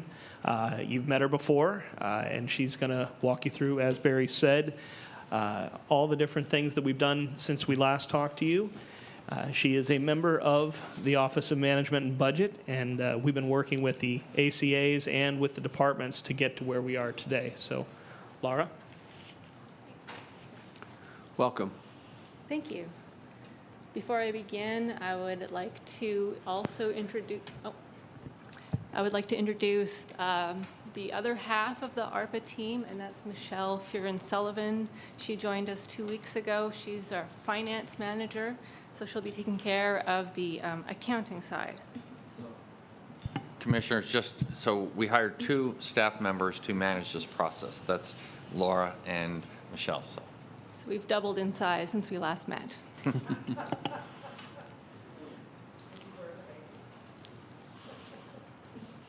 Okay, so we'll start out with the development of the plan. Some background, the Treasury Department has not released the final rule, and they haven't even released the timeline for the release of the final rule. What we do know is that they've received thousands of comments, and they're continuing to go through that. So the projects that we have received from the departments are based on the interim final rule. And we've been told by Treasury that if there's any variance between the interim final rule and the final rule, that any projects that have been approved pursuant to the interim final rule will be grandfathered. So we want to get going on that. We received from departments a little over $500 million worth of ideas. Staff prepared a list of criteria to rank the projects. We're here with the list of projects in front of you. We're requesting some direction from you, give you an opportunity to look at the list and provide feedback and ask questions. Based on the feedback we received today, you'll see me back here on December 7th with the first set of projects to recommend for approval, and we intend to start with those that expected to take a longer time to implement. My intent is to keep the board informed. We'll report back when projects and contracts are ready to be approved. We want to be strategic, and we don't want to allocate the entire fund from the get-go. We want to have a balance between spending the whole $189 million and remaining flexible to respond to the changes in government and circumstances. And we'll keep you informed when those circumstances change. Right now, the biggest constraint is time. So just to go over the decision criteria that the staff has created, we want some large-scale transformative projects that all or a phase of can be finished by 2026. We want to respond to the needs of the community through prior community engagement. We're going to prioritize proposals that were proposed by more than one department, jurisdiction, or agency. We'd like to encourage collaboration that's required by anything that is transformative and large scale. We also want no significant legacy costs beyond 2026 that are not already budgeted for. We gave points to projects that mitigate a county liability. And we also wanted the projects to align with the county strategic plan. Laura, do these projects have to be finished by then or identified by 2026? Do we know yet? The money needs to be spent by December 31st, 2026. So no construction still in progress. It has to all be finished and paid for by... Yeah. Okay, all right. Well, in some cases, that's not long at all. Nope. I mean, if we're talking about transformational, long-term projects, I mean... And that's where you'll see, and she's going to get into that, but you'll see some of this infrastructure of things we've already started. You know, when we get into land acquisition and stuff, just forget it because, you know, of the time periods involved. So just to give you a review of the Treasury prescribed expenditure categories, the first one is responding to the public health crisis. Second category is mitigating negative economic impacts of the pandemic. Third category is services to disproportionately impacted communities. The fourth category, that's not on the slide here because we don't have any projects, but I wanted to mention it, is the premium pay for frontline workers. Category 5 covers water, sewer, and broadband infrastructure. The sixth category is replacing lost revenue due to the pandemic, and so this is the amount limited to county losses. We've estimated that to be about $25 million. That can be spent on any government service. And then finally, administration costs of the program. Question on the definition of hard-hit communities. What does that mean? Well, the Treasury Department had provided some guidance, qualified census tracts. So in Pinellas County, Lowman and High Point have been designated qualified census tracts. We're looking to see if there's any more flexibility because hard-hit communities, we understand that there's other communities within the unincorporated Pinellas that could be considered to be underserved. But that's the... Well, that's what I was asking, underserved versus hard hit, because Yeah. they're distinctly, they can be distinctly different or one and the same. So I was just curious what that meant, so. Quick Yeah, question. the Treasury wanted us to, sorry. Go ahead. The Treasury wanted jurisdictions to, bring up those communities that I think have low income, average low income, and perhaps don't have services and infrastructure that would help them, get through the public health crisis. Now, I understand that because hard-hit communities, probably the whole county has been hard-hit in different ways, but we have certainly some underserved communities that, have been identified in studies in Pinellas County. So I just want to make sure I was clear on what their direction, yes, Commissioner. Well, and also the lower economic has been shown that they've taken a harder hit during the pandemic than, Yeah, that's so fine. it makes sense. Yeah. I apologize if I missed it. Is there a category 4? Yeah, that's the premium pay for frontline workers. Okay, you said that. I just didn't catch that before. Thank you. So I just wanted to go over some examples of projects. You have the whole list in front of you. These are examples. So the first category, the vaccine incentive, fits in this one. Also, the coordinated access model and the sheriff mental health squad. The plan is to fund these initiatives. They address the mental and behavioral health issues that have been exacerbated by the pandemic. What we're proposing is to fund these initiatives on a yearly basis. That keeps us flexible in case there's money that's needed elsewhere. So $1 million per year is the budget for that. The Office of Technology and Innovation and Health and Human Services has submitted a joint proposal to upgrade the human services software to help better serve their clients. This is, if I can just comment on a couple of these. One, you see a couple of these where there's a legacy cost. We have budgeted, so that is fully budgeted within our operating budget. So using these funds doesn't create a legacy cost because we've already committed to it. And so that's how we support that.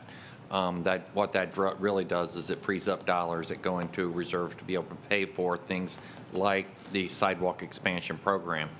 On the human services software, that's actually the last legacy system that we have out in terms of the things that BTS would like to upgrade that creates our risk and also would significantly enhance servicing clients through that system that is one of our oldest legacy systems. And it is not funded within our current budget. Yes, Commissioner Flowers. Thank you, Mr. Chair. So the human services software system upgrade, would that also include any computer upgrades needed for the coordinated access model on our end or not? Now, I think those are two separate issues. The human services model, and I'd have to, yeah, they're two separate systems, but that's what they use to manage all their clients, all their communication with all the nonprofits, et cetera, and stuff. That's a current legacy system that they have. The coordinated access model would be something new that we'd put in place that we're going to contract out for. Yeah, I just thought maybe there would be some kind of cross-pollination between the two, since a number of your clients who are under our human services component piece are in fact going to be a part of the coordinated access model. Chances are pretty good they There would certainly could be. I don't think we're far enough along to understand those synergies. Okay, thank you.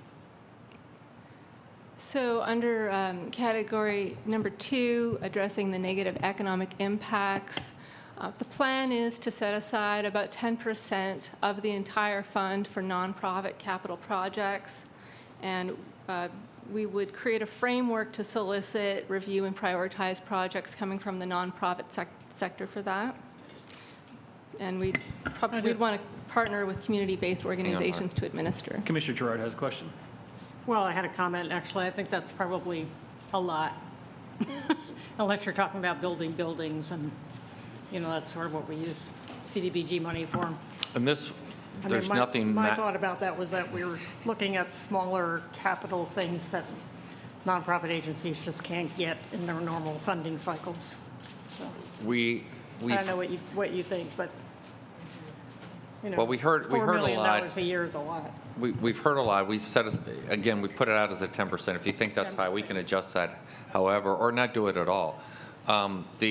But we just know that there are a lot of needs. What we were thinking more is on some of those hard costs, not building new buildings and things like that necessarily, but heard a lot about freezer space, for instance, and things like that. I've used that example before, but to where they could put in and have a competitive application process. And if there's some capital issues that we could address that really help the community out long-term without creating legacy costs that, they'd be looking to us for funding or things for, that we might be able to do some good.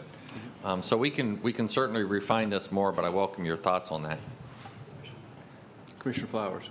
Thank you. Thank you, Barry, for saying that, because that's exactly what I was going to ask for clarification on, whether it was construction of new buildings or, we've had a number of nonprofits like Mount Zion Human Services and the Free Clinic and others who want to expand their freezer capacity. So they need a larger space in order to expand that capacity, but then they need money to be able to buy those larger refrigeration units. I'm happy, Commissioner Gerard, to look at this at the cost to see if this is too much or not. But the reason I think that this may be around the right sweet spot is because of just the increase in all purchases across the board for appliances or what have you. It may not be, at this amount, but just those costs have increased so dramatically that some of the funding that some nonprofits have asked for before they met the need, but now, based on all the things that's going on with supply and demand and not being able to get things in, it has elevated costs for them. So just throwing that out for a thought process. Thank you, Barry, for clarifying what the use would be for the nonprofit capital projects.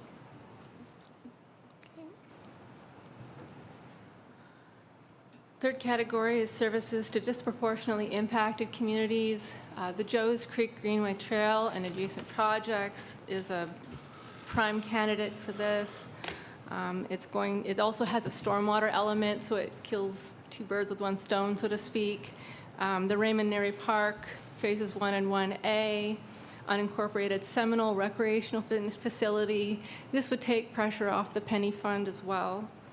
Other projects in this expenditure category include safe routes to schools, other sidewalk and drainage projects in the QCTs, the qualified census tracts. In Ridgecrest, we've got the Dansville Community Park, which is currently a fenced-off stormwater facility, so creating a walking trail and a bench around that. And the McKay Creek Greenway, which will link several existing parks, Uniting Taylor Park, Walsingham Park, Pinewood Cultural Park, and Ridgecrest Park. So connecting these parks to the Pinellas Trail sounds like a great idea. And then also the High Point Community Park is in this category as well. The water, sewer, and broadband infrastructure. We've chosen the Palm Harbor Regional Stormwater System, also the Lellman Stormwater System. And then there's utilities projects such as septic to sewer and the private lateral replacement projects that don't have available funding from other sources due to the rules for those other funds. Also, we've suggested to provide the pump station backup power in low and moderate income areas.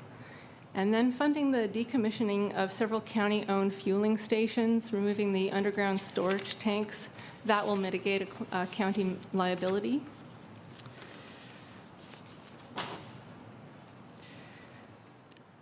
Category 6, this is the $25 million that we can use for any type of government service.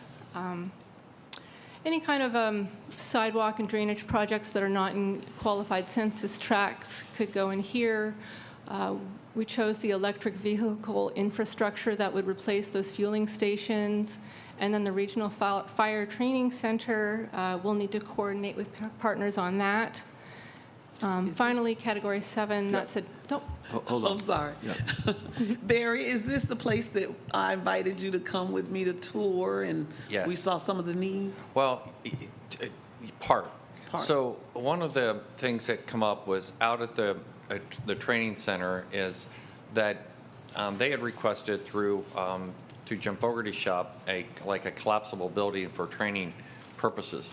But what we also found there is that you have a regional training center that's run by the college, but the college certifies people in, let's say, Category 1 certification. Well, that gets them to the first floor, but all the second and third floor, I'm making this up, but second and third and all these other types of devices are higher level certification that is really for the fire departments, not for the college. Yet the cost is for any improvements would be borne by the college. So they really don't have a funding source.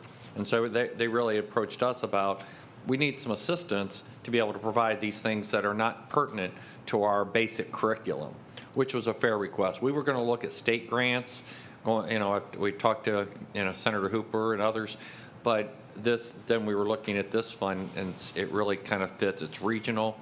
All the fire, agencies use it. So we need to refine that more, but looking at those issues was what this category was about. Yeah, and actually the way you just described it is the right way that they described it to us. When we were out there for the levels that they go up for height and some of the equipment they need, and that the training is provided by persons that they bring in, as well as the chiefs or assistant chiefs from throughout the county for fire services. So I'm glad to see that that's there. Thank you. And finally, Category 7, and that's going to cover my salary and the salary of Michelle's over the next 5 years. And other costs. So I'd like to turn the discussion over to the board. I'd like to hear your response to this. We can review the project list if you like, see if this meets your expectations. Commissioner Long? Thank you, Mr. Chair. And I was very happy. Microphone. Oh, sorry. I was very happy, Barry, to see that electric vehicle infrastructure in there. However, I'm not sure there's enough allocated for that, and here's why I would like to plead for additional dollars in that category. In a very interesting conversation I had with some of my folks at Duke Energy, we were talking about the electric charging station and how woefully inadequate they were, not only through our county, but across the interstate. And it brought to my mind the numbers of electric vehicles I'm now seeing on the highway, and how quickly we seem to be transitioning to that mode of automobile. And if you think about the time when we had to evacuate the barrier islands and part of our county, and how many folks were stuck on the interstate because they'd run out of gas, and without electricity, the stations couldn't pump fuel to get their cars refurbished with gasoline. I think we would be very wise to think about that piece of infrastructure that is now blossoming throughout our state and our nation in terms of trying to quickly ramp up these charging stations all over the country. And lastly, I'm a little bit disappointed that there wasn't stuck in here somewhere putting a solar farm at the property we were talking about it this morning, about building a sports facility out there. Well, instead of spending however many millions of dollars to refurbish that land, because it was an old landfill, why don't we think about putting a solar farm there that would benefit everybody? Well, if I can, first, we are, but it won't cost us any money. We are what? Looking at solar out there. We want to have a master plan for that site that includes multi-uses of that land. And that's part of getting some of these studies to completion to where we can create the master plan and the demand.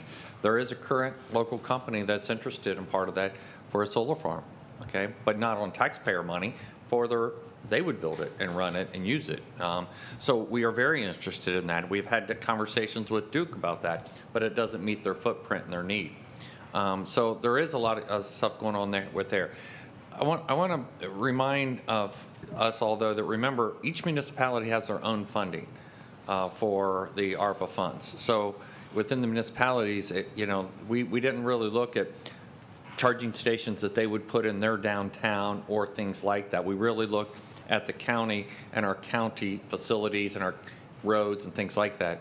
The other thing we did, so we've put this in as to expand that out, but remember during our electrifying our county fleet, we said it's going to be 3 to 5 years at least for the capacity to ramp up.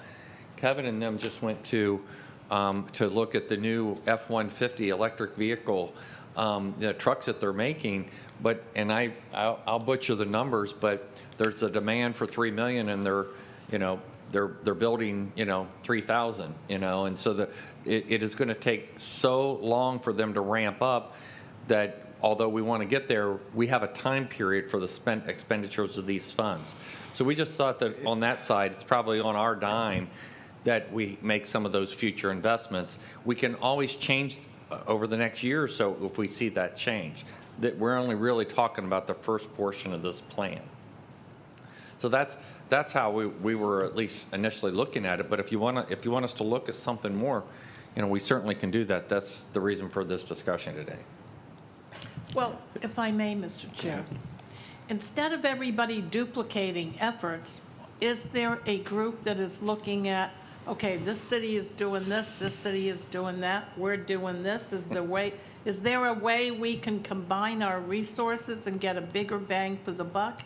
One of the things that I'm always marveling at is how we've all had this conversation, so this isn't a secret, how many cities we have in this county, how they all duplicate services in each one. And when you think about the cost, we're dealing with it right now on the BTS board, when you think about the cost of the technology involved and keeping all of their systems current, it's mind-boggling. Seems to me if there could be a hub, I don't know what you call it, that everybody ties into, how much better off we would be. We're trying to do that where we can have regional plans. For instance, the Safe Routes to Schools program, a kid leaving their house, walking to school, doesn't care if they're in unincorporated, walking through a municipality to get to an elementary school, right? So we've encouraged collaboration on that to where we get from point A to point B. But we've talked about and we've pitched out to the municipalities about, hey, if you have ideas of how we can work together, we're all ears. So so we'll continue to push for those types of conversations. I think they're going to be very one-off because each municipality is going out to their own residents and getting input on how they can develop their plan. Getting 24 of us together in a room would probably not be a good use of time. But I think where we can collaborate around specific plans and ideas, we would love to do that, and we would give that a higher, a real high priority on those types of programs if we can come up with it. One of the things that Laura didn't mention, and I would like for you to expand upon that, is that we do want to be a hub for others.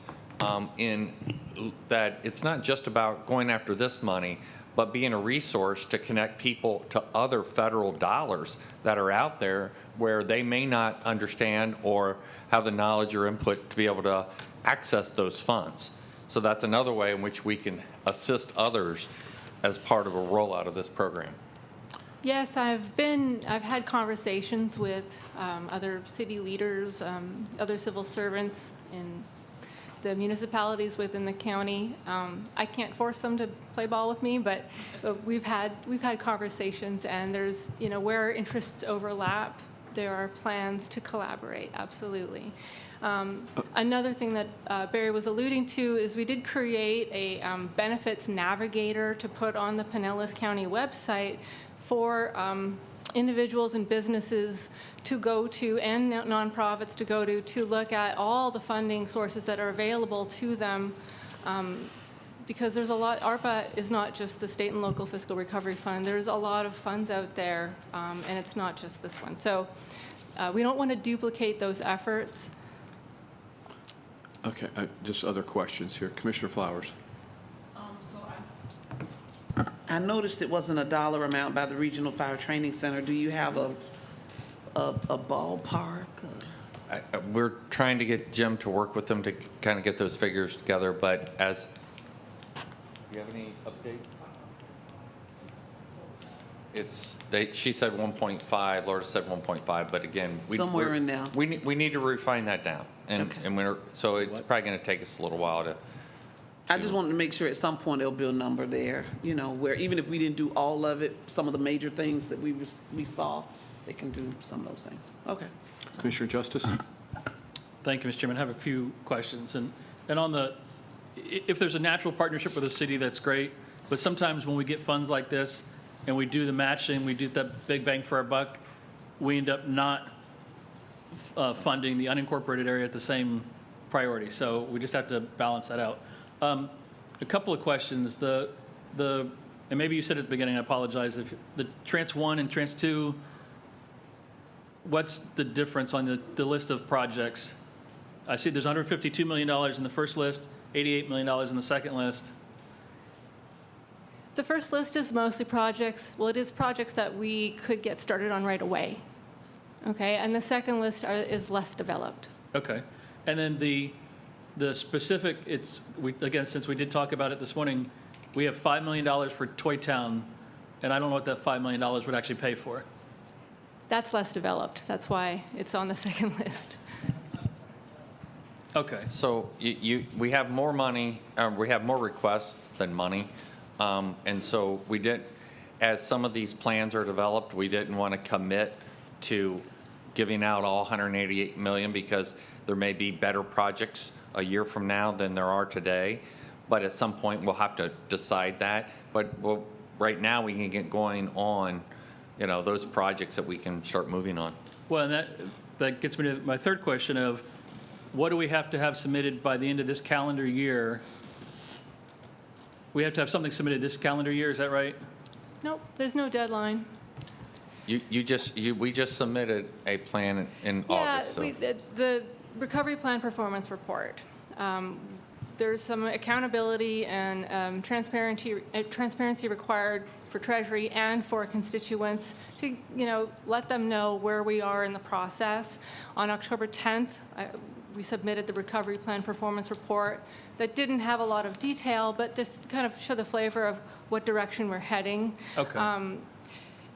The instructions were to resubmit a plan once some projects were approved so that Treasury and our residents can understand where this money is being spent. All right. I guess I was thinking that we had a deadline of a little bit, but it was like all encumbered by 2023, all expended by 26 or something like that? Yeah, the money needs to be obligated by the end of 2024 and then spent by the end of 2026. Okay. Yeah. And that, it gets us to this same thing when we always have these kind of items is there's nothing bad on this list. I mean, they're all great projects and obviously would be a huge impact. But we're not having the discussion about, and we haven't, I have no idea what Toy Town costs, for example.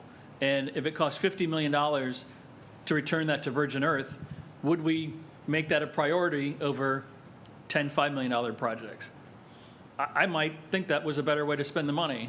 So I guess I get a little concerned when we have the laundry list of projects already out there, and if we don't do it, we're not funding the project kind of thing, and it gets into a communication issue. Commissioner, I think we can do both of that. I mean, if we can get going on, a list of projects, and you say, I want you to look at X or Y or Z, then we can have that, we can put that process into place. Now, we've looked at Toy Town as some seed money to help enable something to occur. We have no idea what that is, right? If you're looking at mining, and starting and returning it, then that's a different scale that isn't on our radar, and unless a direction's given to do that, we wouldn't necessarily initiate that on our own. Yeah, I mean, obviously, if you told me it was $20 million to do it, then I'd be very interested. If you tell me it's $500 million, then let's plant some solar things on there and be done with it, But we're kind of flying blind on what could be the most significant development in the history of Pinellas County. Yeah, we can probably have that. I mean, I think we're looking at Toy Town as you can cap it, and you can do recreational facilities. And you've got only part of the area is cells. You got a lot of area where you can build buildings or whatever, so you could put solar farms on that. You know, you could do other types of things.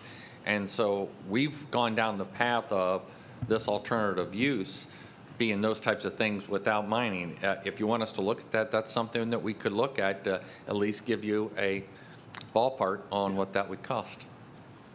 Okay. Yeah, I tend to agree with them. So, and I've mentioned it to you many times about this whole mining issue and getting rid of that pile of garbage.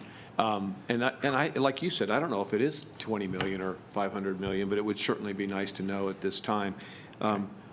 Did you, or you Well, finished? just either, I would assume somewhere in the country they've had a landfill like this that they've returned, that they've done, that they would be able to, there'd be some history without spending $10 million on a study. Yeah. But, you know, to research if there's been a landfill that's been returned. And if that's never been done, you know, I'll be quiet and move on. Because, like I can said, look at it. there's incredible projects on this list. I'm not against any of them. But Kevin has an answer. He wants to. Oh, yeah, I'm sure he has an answer on this one. Be careful when you start digging up landfills. Remember when the EPA wasn't even developed till 1970, you know? So I don't necessarily want to know what's down there. Kevin Knutson, Assistant County Administrator. Hopefully I can be a little bit of help. The list you have in front of you was winnowed down from the 500 million that we got based on whether or not we could use the money for it and whether it had any impact based on those criteria. So those were the two things we looked at. So it's a shorter list. It doesn't mean we're going to do all of them. It just means here's some choices that we could look at.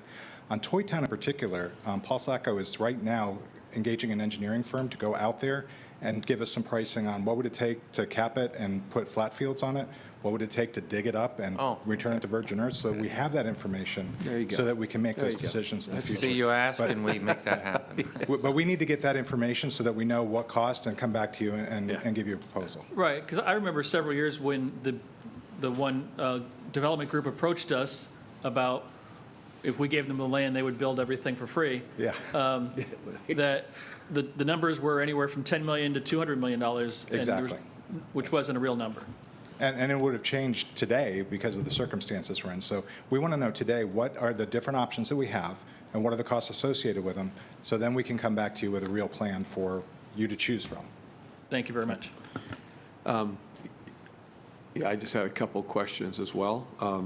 Just on as far as projects that we can, that qualify for, is there a reimbursement date going back? In other words, if we've expended funds this year or in this upcoming budget, and I'm thinking specifically of, you know, we've talked about many things here about augmenting some penny money so that if we provide some funding in this area, that the penny can be maybe relieved to do some other projects. So what I was thinking about was in our enterprise funds, like, you know, one of the things that we all noticed this year was a huge increase in our sewer rates. And a lot of that embedded in there is a lot of capital, whether it's this coming year's capital, next year's capital. And I don't really know, there's going to be a rate study done in about 2 or 3 years. But I'm just curious if those kinds of things are eligible for it. And, you know. So. She'll have to speak to the date of reimbursement. Yeah, any expenditures that were incurred as of March 3rd, 2021 are eligible. And I would have to know more details about those expenditures to know whether or not they fit into one of those expenditure categories. Well, it's infrastructure, but it's a, you know, but anyway. But what we did do is, if you'll notice there are several projects on here that were current planned projects under the current penny. So that's to help alleviate some of the pressures that we're seeing from the fact that we've got projects that are projected to be, you know, $100 million more than what we have projected coming in under the penny. And remember, we have many projects where we're scoping them out now, and we have no doubt that the prices will come in higher than what was originally projected. So it was designed to alleviate some of the penny, which does free up dollars then to do more penny projects that were promised. In terms of, we did look at this issue and talk to Megan about some shifting dollars. We could take some of these dollars and put it into stormwater and sewer and things like that that is certainly eligible. We have some of that in here, but it wouldn't make a significant difference on our rate because a lot of the big capital stuff, she bonds. And so you're bonding that out over a period of time. So you would have to put a lot of money in to have any material impact on the rate. Okay, thank you for that. And then I guess, do independent fire districts, we talk about cities getting their own funding and county gets their own funding. Independent fire districts have not, I don't think, gotten their own funding of this. No, they would not get funding through this. There's other funding sources and grants and things like that, but they wouldn't get funding necessarily through this. Okay, and I'm talking about independent fire districts, Correct. right? As opposed to the ones that might get some funding through their city. They could, yes. The ones that are in unincorporated area don't have that access unless we give it to them. Correct. Okay, just want to make sure that that's. As you see, we've targeted things that we have planned funding or makes a community impact. Things that would be in a fire district are normally things that we're funding through the penny, through that prioritized request. So whether we fund this project and that alleviates pressure on the penny to where we then can fund what was promised as part of the penny, it's immaterial. Okay. A lot of the requests we've gotten have ongoing operating costs, but. Yeah, there's some other those conversations that we need to have, but not today. I mean, Okay. just operating issues that we've incurred this past year, that these fire departments have incurred. I just want to talk about that later because it's real. Any other questions at this point? Okay, go ahead. I know there's next steps, so go ahead. Okay, so what we'll do is we'll refine the spending plan based on feedback we have heard today. You'll be seeing me once again on December 7th, and I'll propose recommended projects. And then based on that, what you've recommended, we'll submit our updated recovery plan performance report, and then you'll see me looking for approval for projects and contracts going forward.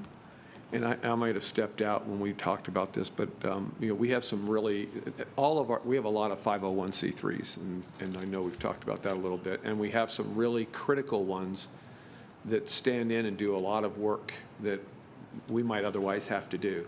And there's a lot of them that are having significant issues. And you mentioned something about being a navigator or helping navigate some of these. It can't be a 1 in 1,000 opportunity for them to navigate and try to get funding. I would rather try to, make sure that we're taking care of some of our critical needs, however that's defined by this group, so that we're making sure that they not only survived this past 2 years in many ways that they've struggled, but also going forward. So again, it may be capital. I think I heard you talking earlier about, certain capital items. So we put in, and it might have been when you stepped out, so one of the categories in here is 10% that we set aside for a competitive capital grant process that would target nonprofits and things like that. 10% of the funds that we get. 10% of the total funds, so $19 million, $19 million we'd set aside. We'd have, and I was listening to the comments, we could set that up into 2 tranches because others thought that was too much. So we could set that up, half of it, we could do it, see what type of projects, whether we got real good projects, had, long-term community impacts. We could do it in a number of ways, but it gives them an opportunity to compete and then we would rank those and bring recommendations to you. Because all those 501c3s, whether it's capital or operating, they're cash. So if we can help them in any way on the capital side. So that's in here as it currently stands. Great. Okay. Thank you. I'm sorry I missed that one. Go figure, right? Anything else today? All right. You're going to be coming back then? So, yeah, what I'll do, commissioners, this is a lot to take in. You've seen this. You got a lot of items on the list. You may have individual question or ideas or thoughts. Certainly, you can share those with me. And when on one-on-ones, you can share any other thoughts you have. I'll meet with staff regarding that, and then we can use that information to bring back a refined plan. And again, we meet here in December, and then, but this isn't the first time or last time you're going to see it. This is going to be an ongoing process during these next several years. So the meeting on December 7th may be to continue the discussion as opposed to approving any spending plan. Well, we'd like to get going on projects, so you could say, okay, I'll approve these, but I also want you to look at X. That would be fine. So it could be both. It could be both. Okay. Our idea is we want to start, moving dirt, and getting on with projects, so. Okay. Anything else? Okey-doke. Thank you. Thank you. Appreciate it. Okay, Barry, I guess we wrap it up with the agenda briefing, huh? I think, you want to do agenda next? Yeah. Okay. Go ahead. Before we get going on the agenda, at the last meeting, I said we discussed about moving to the communications meeting room. I forget what we're calling it, but the Palm Room. Okay? And so the Palm Room may or may not be available the first week in January. So they're having delays with material like so many others are. I would rather us begin that in February because I would hate to advertise something and have to change that. And so we thought if we move that to February. Now that would be for the work sessions. Now we could come back for the meetings, for our regular BCC meetings in January, and then do the work sessions out here, or we could wait till February and just move both back downtown. So I don't know what your pleasure is, but I'm concerned when they say, well, if everything works perfectly, we'll be ready for January 1st. Doesn't give me a lot of confidence. Yeah, Commissioner Flowers. Just because this will be my first time, going, so before you had your workshops in a separate room, or you had your workshops also from the dais in? Well, they used to do them from the dais. We had moved them down to the fourth floor, which didn't really provide a lot of room. Okay. And so, but then, right when we were kind of doing that, pandemic hit, so here we are. Yeah, and it didn't provide access for residents to watch, so downstairs on the fourth floor. So Okay, but the new building that is not quite yet ready would allow for that? It will. Okay, thank you. Yeah, the idea was to have a more casual setting for the workshops so that it's more of a conversation, as opposed to the formal dais kind of thing. Commissioner Gerard. I'm fine with just keeping it all here until February, if we can even move then. So just for clarification, Just for are we thinking simplicity. about the workshops at this new location and the regular meetings back in the courthouse? Is that the thought process about? Right. Okay. When we were going to move back in January, you were going to have your work sessions over at the Palm Room, and then I know. No, that was not voted on. Okay. Well, we can have a discussion about naming, but the Palm Room and then up on the dais in the Assembly Room, but again, Okay. it's just that room isn't going to be ready. You could move if you wanted to back to for the Board of Commissioner meetings. Okay. Or we can just wait till February. Yeah. I agree with Commissioner Gerard. I think we ought to wait till February for all of them. But we're keeping our Forward Pinellas group in the loop on this because I think they're probably thinking in January we're going to be back in the other room and not the main. They'll always go over to the Palm Room Yeah. because of their size. So TDC the same. Yeah. TDC the same. Yeah. Okay. Okay, Kevin. Yeah, he said we need another name besides that one, so, with all due respect to Commissioner Justice and but that was your idea, I heard. Go ahead. Well, it's on Palm Avenue, so it just was the logic to it. As we're sitting here in the Magnolia Room, by the way, that's such a horrible name to have it after that. But so is there, one of the issues was that there was a push for a return of this room to its pre-uses for other departments and agencies and things like that. is there a reason we wouldn't use the Court Street Assembly Room for the regular meetings? I mean, I guess it's only another month. It's not a huge pushback, but. Either way, we can make either way work. The biggest concern I have is with notification issues and things like that. Because all this is going to have to stay in place anyway, so we're not. Correct. And we're still going to have other meetings here, so we might as well. Yeah, that makes Might sense. as well wait. Is that all right with everybody? We'll wait to February and, Okay. okay.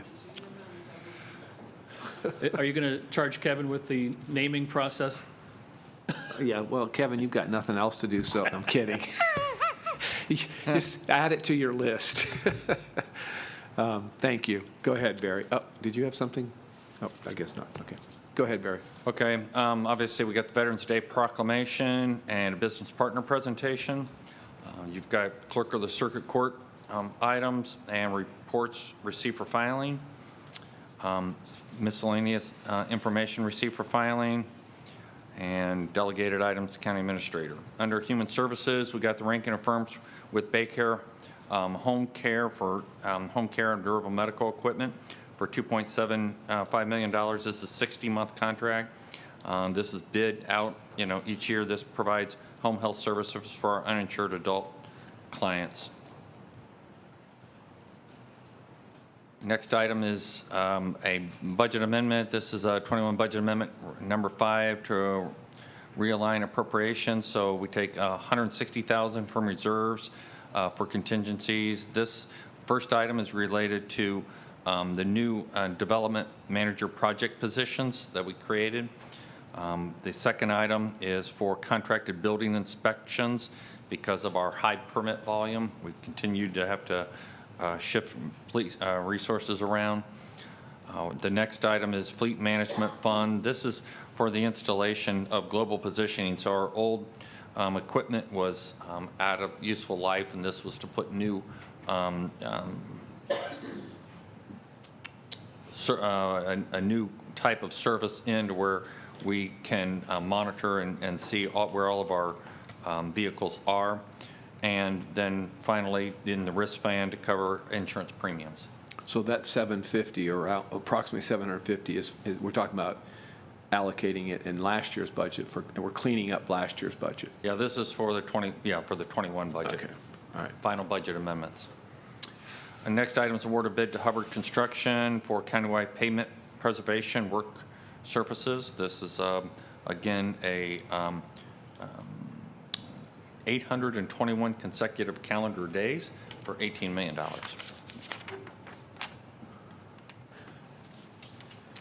Ranking of firms, item 14, ranking of firms with WSP USA for engineering services for the Forest Lake Boulevard. This is for the preliminary engineering for Phase 3 widening. So this would be the part from Tampa Road down to 580. Under item number 15, you've got the monthly report of lawsuits that have been served. There are 2 trip and fall cases. Of course. Item number 16 is a ratification of an emergency second amendment to an agreement with Born Tech. This is for our enterprise resource planning system. This expired at the end of the year, so they needed to modify this contract, and there wasn't enough time to do that through normal processes. Item number 17 is receipt and file the Law Enforcement Trust Fund. 18, receipt and file for Sheriff's Office grants. Hey, Barry, Yep. before we go on, maybe some of the staff will end up leaving. So I just wanted to ask a question on US 19 and thinking more like Curlew down to Sunset Point, maybe even further south, and then Keene from 580 south, cleaning the roadways. And I'm not talking about on the road, but garbage along there, and it's horrible. Who's responsible for that? Is that county or is that state? I'm sure it's state. I'm sure Keene's probably county, but Keene's our state. 19 is all state, right?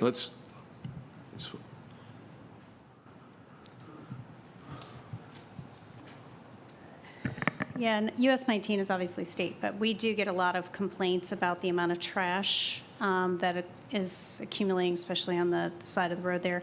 DOT's maintenance cycles usually towards the beginning of the month and towards week 3 of the month. So their contractors out there just twice a month to pick that up. So it does accumulate tremendously in between. Okay. So you're pretty confident that they are getting up and down 19 every month? They are. It's But it's it just accumulates that quickly? yes, and, Okay. and some months are obviously a lot worse than others. Okay, well then, maybe we can do this, are we doing the same thing on like Keene Road? I mean, on our roads, do we pick up? Yes, we do. We pick up. Wow. And if we are seeing level of service issues with DOT, they always want to know. And because the contract that they have with their service provider is performance-based. And so it's not just schedule-based, it is performance-based. So if they do need to get out there more frequently, then they're supposed to do that. Again, for 19?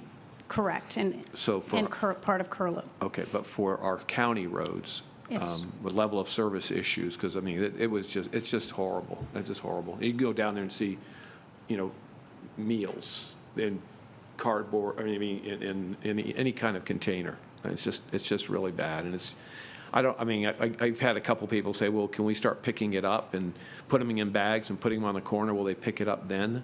And I said, well, we have to let them know that those bags are there to pick them up if it's Yeah. out of cycle. So I don't know who's responsible for that, but.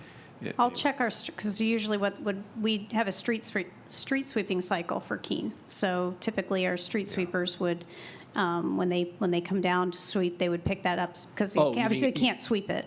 The bags you're talking about? Yeah. Okay. Obviously they can't run those over. They would get caught No, up I in understand. mechanics. I understand. It's just, again, if you can look into that and let us know. Absolutely. Thank you. Sure. Okay, Barry, sorry about that. Item number 19 is operating agreement with Swoop for the operations at St. Pete Clearwater International Airport.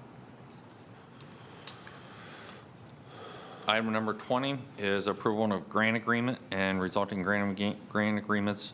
This is additional funding, American Rescue Plan funds for St. Pete International Airport. They've done very well with various grants. There's no local match to this. Item 21 is an MSTU for the dog park at Feather Sound. Item 22 is an MSTU for Seminole Junior Warhawks. This is for improvements to baseball field number 2. Next is an MSTU for the Florida Dream Center to increase capacity for residents advocacy and their mobile food bank program. Item 24 is resolution to join the Ready for 100 program, as we previously discussed. Item number 25 is an award of bid to Bandas Construction Company for the Tampa Bay Innovation Center. This is long awaited. We've talked about the funding pieces. This is $14.7 million, 2-story, 45,000 square feet facility. So we have all the money in place?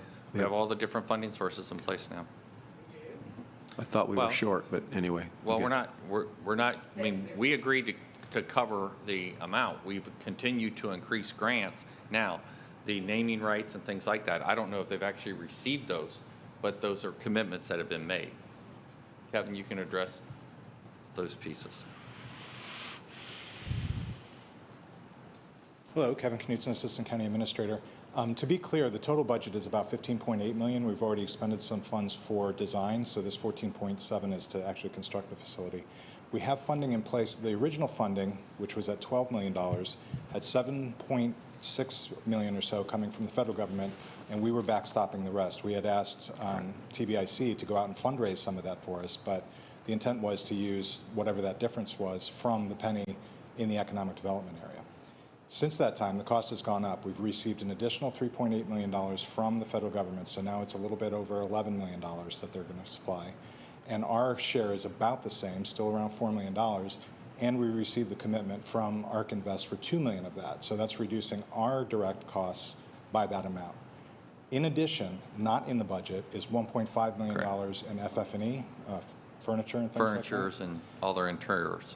And TBIC is going to continue to fundraise to get that money over the next 2 years, so when we open the building, it'll have furniture. I think that's crystal clear. Could you put that in writing so that we can see it and Yes, sir. see what all those pieces are? Just like what we started with and how it's progressed and who's picked up what, just so it's clear. Absolutely. Thank you. Maybe we could send the PowerPoint presentation that was presented when we just did the community. Because I think that was all. It was in there, but. It was, yeah. yes. But we will get that out to you. Thank you. Absolutely. Thank you. Item number 26, the third amendment to an agreement with Tetra Tech for emergency rental assistance program. So this increases this. You've heard some complaints about the timing. This puts additional resources into the staff so they can address some of the backlog in the complaints, turnaround times.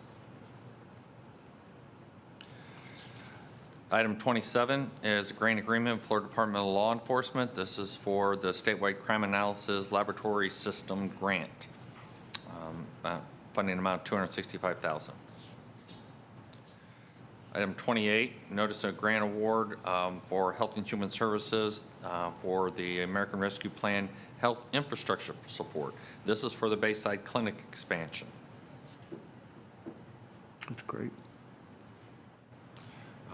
Item 29, resolution dedicating land from the 11th Fire Protection Control District as public road. This is for the Lellman Fire Station. Hey, Barry, back on that, the 532,000, is that like 500, did I'm doing the number right? Is that $500 a square foot to build that building? I mean. Lourdes, do you know? Yes, it still increases by 1,100, So it's like $500 a square foot is this question. Yeah, that's, I which mean, is that's high. that's outrageous, but does that include all of the FF&E and everything, or what is included in that? This will include everything as far as for their dental area, operating chair, dental office, a storage closet, a dedicated behavioral health office. It includes all of that. Okay, so it is all the. Another restroom, increases to their lobby area.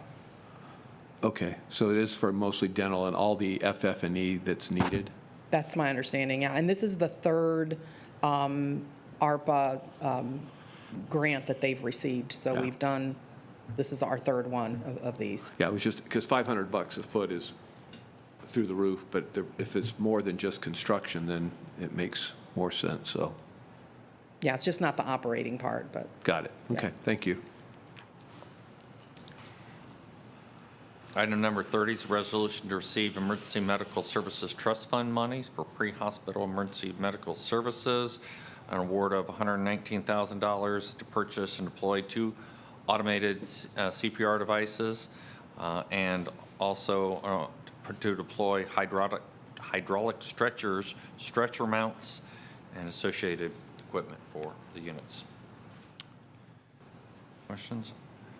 Item 31's authorization, purchase authorization with CDW and SHI, International Corporation for IT Services.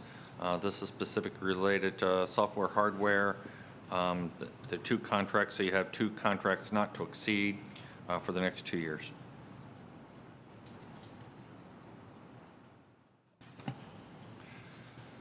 Item number 32 is appointments, reappointments to the Emergency Medical Services Advisory Council. They're listed in your packet. Mr. Chairman, I was also going to ask that you make the announcement about Mr. Bill Holmes, who was reappointed. He passed away. He served 8 years as a Citizens Advisory Committee member, 30 years as a police officer in Pinellas Park, and active with CASA. So, at our meeting.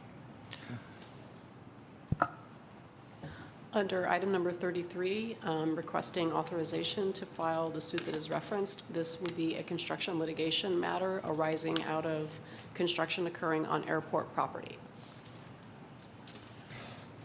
Under item number 34, that's our placeholder for redistricting update. The redistricting board had its final meeting last night. You all are scheduled to have the consultant here at your meeting on Tuesday, and you should be getting the final report from the redistricting board probably that morning. However, the consultant will be here to answer any questions, and of course, you also have scheduled a work session to discuss this on December the 2nd, and then would be taking action to approve the districts at your meeting in December. And the consultant will be in attendance either in person or virtually at all 3 of those meetings. Yes, Commissioner Flowers. So they won't be able to provide us with a document for us to review until the actual day of the presentation? That's my understanding. They just finalized their meetings last night. The consultant's preparing it. We need to, get it written up, get it to the chair of that board to make sure that he checks off on it and authorizes it. So it's anticipated to be delivered Tuesday morning. But again, you all recognize you're not going to have a lot of opportunity prior to Tuesday.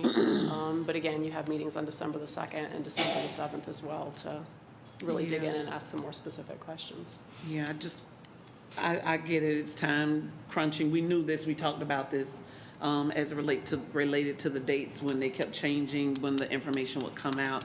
But I really would love to maximize his time when he's presenting, because essentially we'll be reading along with him. And but I know, but thank you. Yeah. I think your best opportunity for those types of questions will be on December the 2nd. Yeah, but I do agree with Commissioner Flowers that to be able to have had a little bit more time to really get into it, because December 2nd, and then I think the next meeting is 5 days later. So, I mean, to be able to get some feedback here, but also maybe some one-on-one feedback would be important too. So, but anyway, we get, if we could push that a little bit, that would be great. Commissioner Justice. Thank you, Mr. Chairman. And I have no problem with it not getting it until Tuesday. I understand there's more mechanics than just transmitting the maps that they voted on last night. I would just have a couple of suggestions or requests for our staff to work with the consultant, is talk about and decide what the best path is forward for how we draw a map, if the commissioners want to draw a map. I'm not saying any of us do, but how do we do that? And that's something that we've been talking about for several meetings now. And is that through the consultant? Is that, and like Commissioner Flowers, a one-on-one with the consultant, that we would conceptually give him something and he would actually produce it, or how we're going to work that out? And then the other suggestions were, I did watch some of last night's meeting, and just a couple of user-friendly kind of things. I know they were doing 1A, 2A. I don't care what they call it, but some name for each map I think would be helpful. I don't care if it's Alpha, Bravo, whatever, but 1A, and I know they were confused. They wanted bullet points. They didn't want map numbers because they wanted bullets, so that we didn't take it as map 1 was the best one. They didn't want that us to read into priority. And then the third thing is, again, just for my old eyes, is when he was showing map 1 and then a change to map 1, he was keeping the colors of the districts the same and then just drawing a line through it. It was almost impossible to see really where the changes were. I don't understand why we couldn't have a colored map and then a colored map that's been altered next to each other to where we could look at where the changes are. Just, again, not criticisms or complaints, but just user-friendly suggestions. Thank you. Anybody else? Okay. I do have one other item that I wanted to address that's not on your agenda. I handed out to each of you, or you should have found it at your seat, a draft. I wish that we'd put draft across this policy on virtual attendance at meetings. We did discuss this at a workshop back a month or so ago, but this is a draft. And again, just for you all to take with you and think about, you can certainly vote on this at one of your upcoming meetings this Tuesday, if you prefer. But let me just kind of point out a couple things of note that are in here. The first thing I will direct you to is virtual attendance is defined there in the second paragraph. What I want to point out is, based on the discussion you all had here, we defined that to mean attendance through video conferencing, where both audio and visual contact is made with the commissioner appearing virtually. The second thing I want to point out is the language there that's in red. We had initially included for your work sessions essentially the same policy as for your meetings. We put in a different proposal there that's a little bit different, as you can see, for work sessions only, that really relaxes the requirement a little bit, which is in accord with Florida law. There's a lower standard for meetings like this where no official action is to be taken by the board. So that's certainly something we could beef it back up so that it would be the same as your meetings if that's the will of the board, but we inserted this in here with the feeling that that might be something that you all are interested in, again, for work sessions only. Then moving on down, we've really, what we tried to do is memorialize what you all currently do in regard to regular meetings of the board. As far as the voting and some of the requirements there, obviously a physical in-person quorum.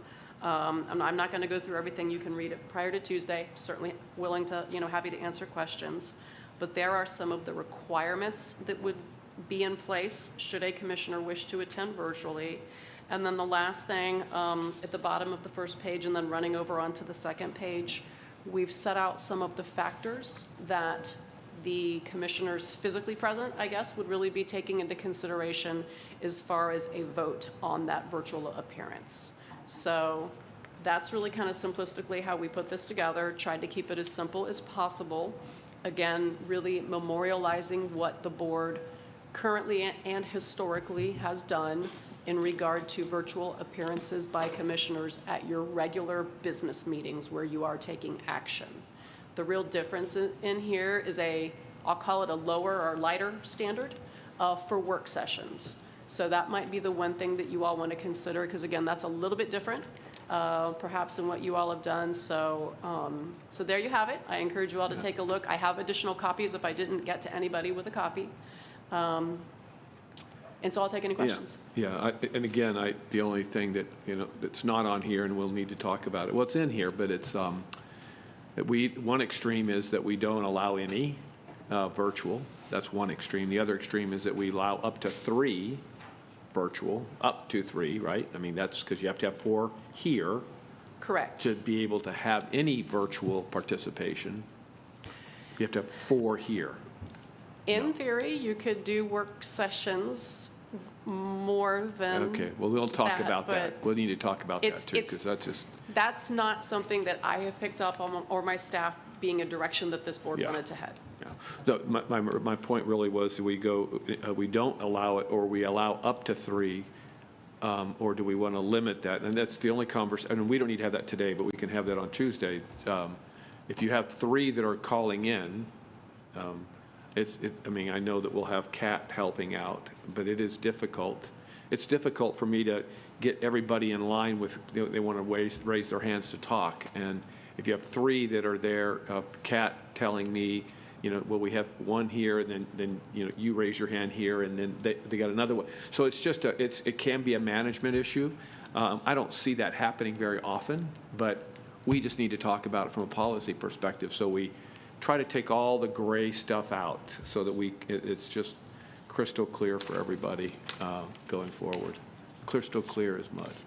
Anyway, the better we put some rules in place, I think the better is all I'm saying. Otherwise, if you don't want to do 3, then you have to do first come, first serve, and I don't want to be getting into that game. So I think it's either all 3, up to 3, or we just don't do it. And we encourage people to be here. So I think those are the discussions that we can have for workshops and for regular meetings. So anyway, anything else, Jewel? No. Okay. Go ahead. Under County Administrator's reports, I was going to have a COVID update, but I think given the times we're down at 1.78%, I think we can dispense with future COVID updates unless something changes. But I'll have other reports. Item number 36 is appointments to the Palm Harbor Community Services Committee by Commissioners Gerard and Eggers. And 37 is a little thing you need to take care of for next year.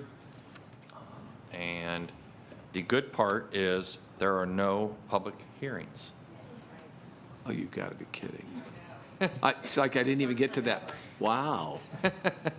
So. Wow.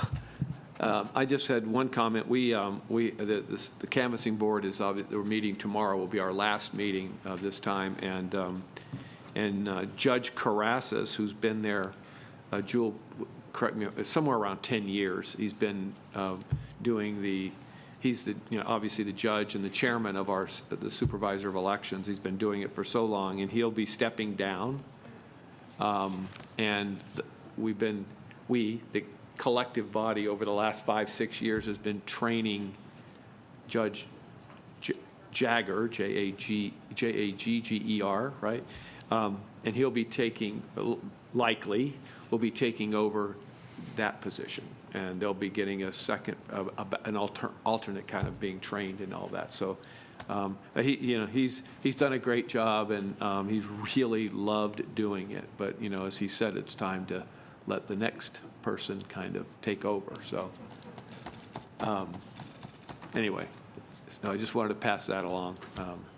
So maybe at some point give him an appropriate thank you from the county commission. We'll see if I can work on that. Anything else? Yes, Commissioner Long and then Commissioner Seal. I would like to extend a hearty congratulations from all of us to Mayor-elect Ken Welch in his great victory the other night, and wish him great success going forward and a great partnership with the county. Yeah. It's to be interesting as he's on the other side now, and we'll be. I know, isn't it great? We can all say we knew him when. Yeah, we'll be reminding him what he thought the St. Pete should do when he was here. I know that's. Anyway. Yeah. Anything else, Commissioner? No. Commissioner Seal? Yes, I just want to let you know I was at a juvenile welfare board meeting this morning. That's why I was late for the joint meeting. And you may have seen in the news, but the contract with DCF, Department of Children and Families, and Eckerd Connects is being severed. And I was given a piece of paper a little while ago. So the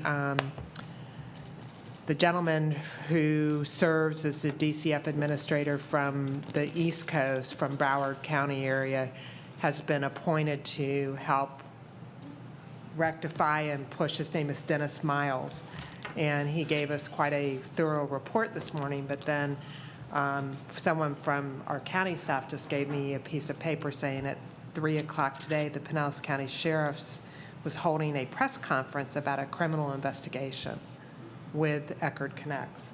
So I don't know what that's all about, but I did at least want to alert you to that. So that's it from me for now. Thank you. Anybody else? And thank you all for all of your efforts today and being in 2 places today for 2 different meetings and all that. It was a really good meeting this morning with our work with the TDC, and then here this afternoon getting onto some really important topics, if you will. So thank you for making yourselves available. I appreciate it. And we're adjourned.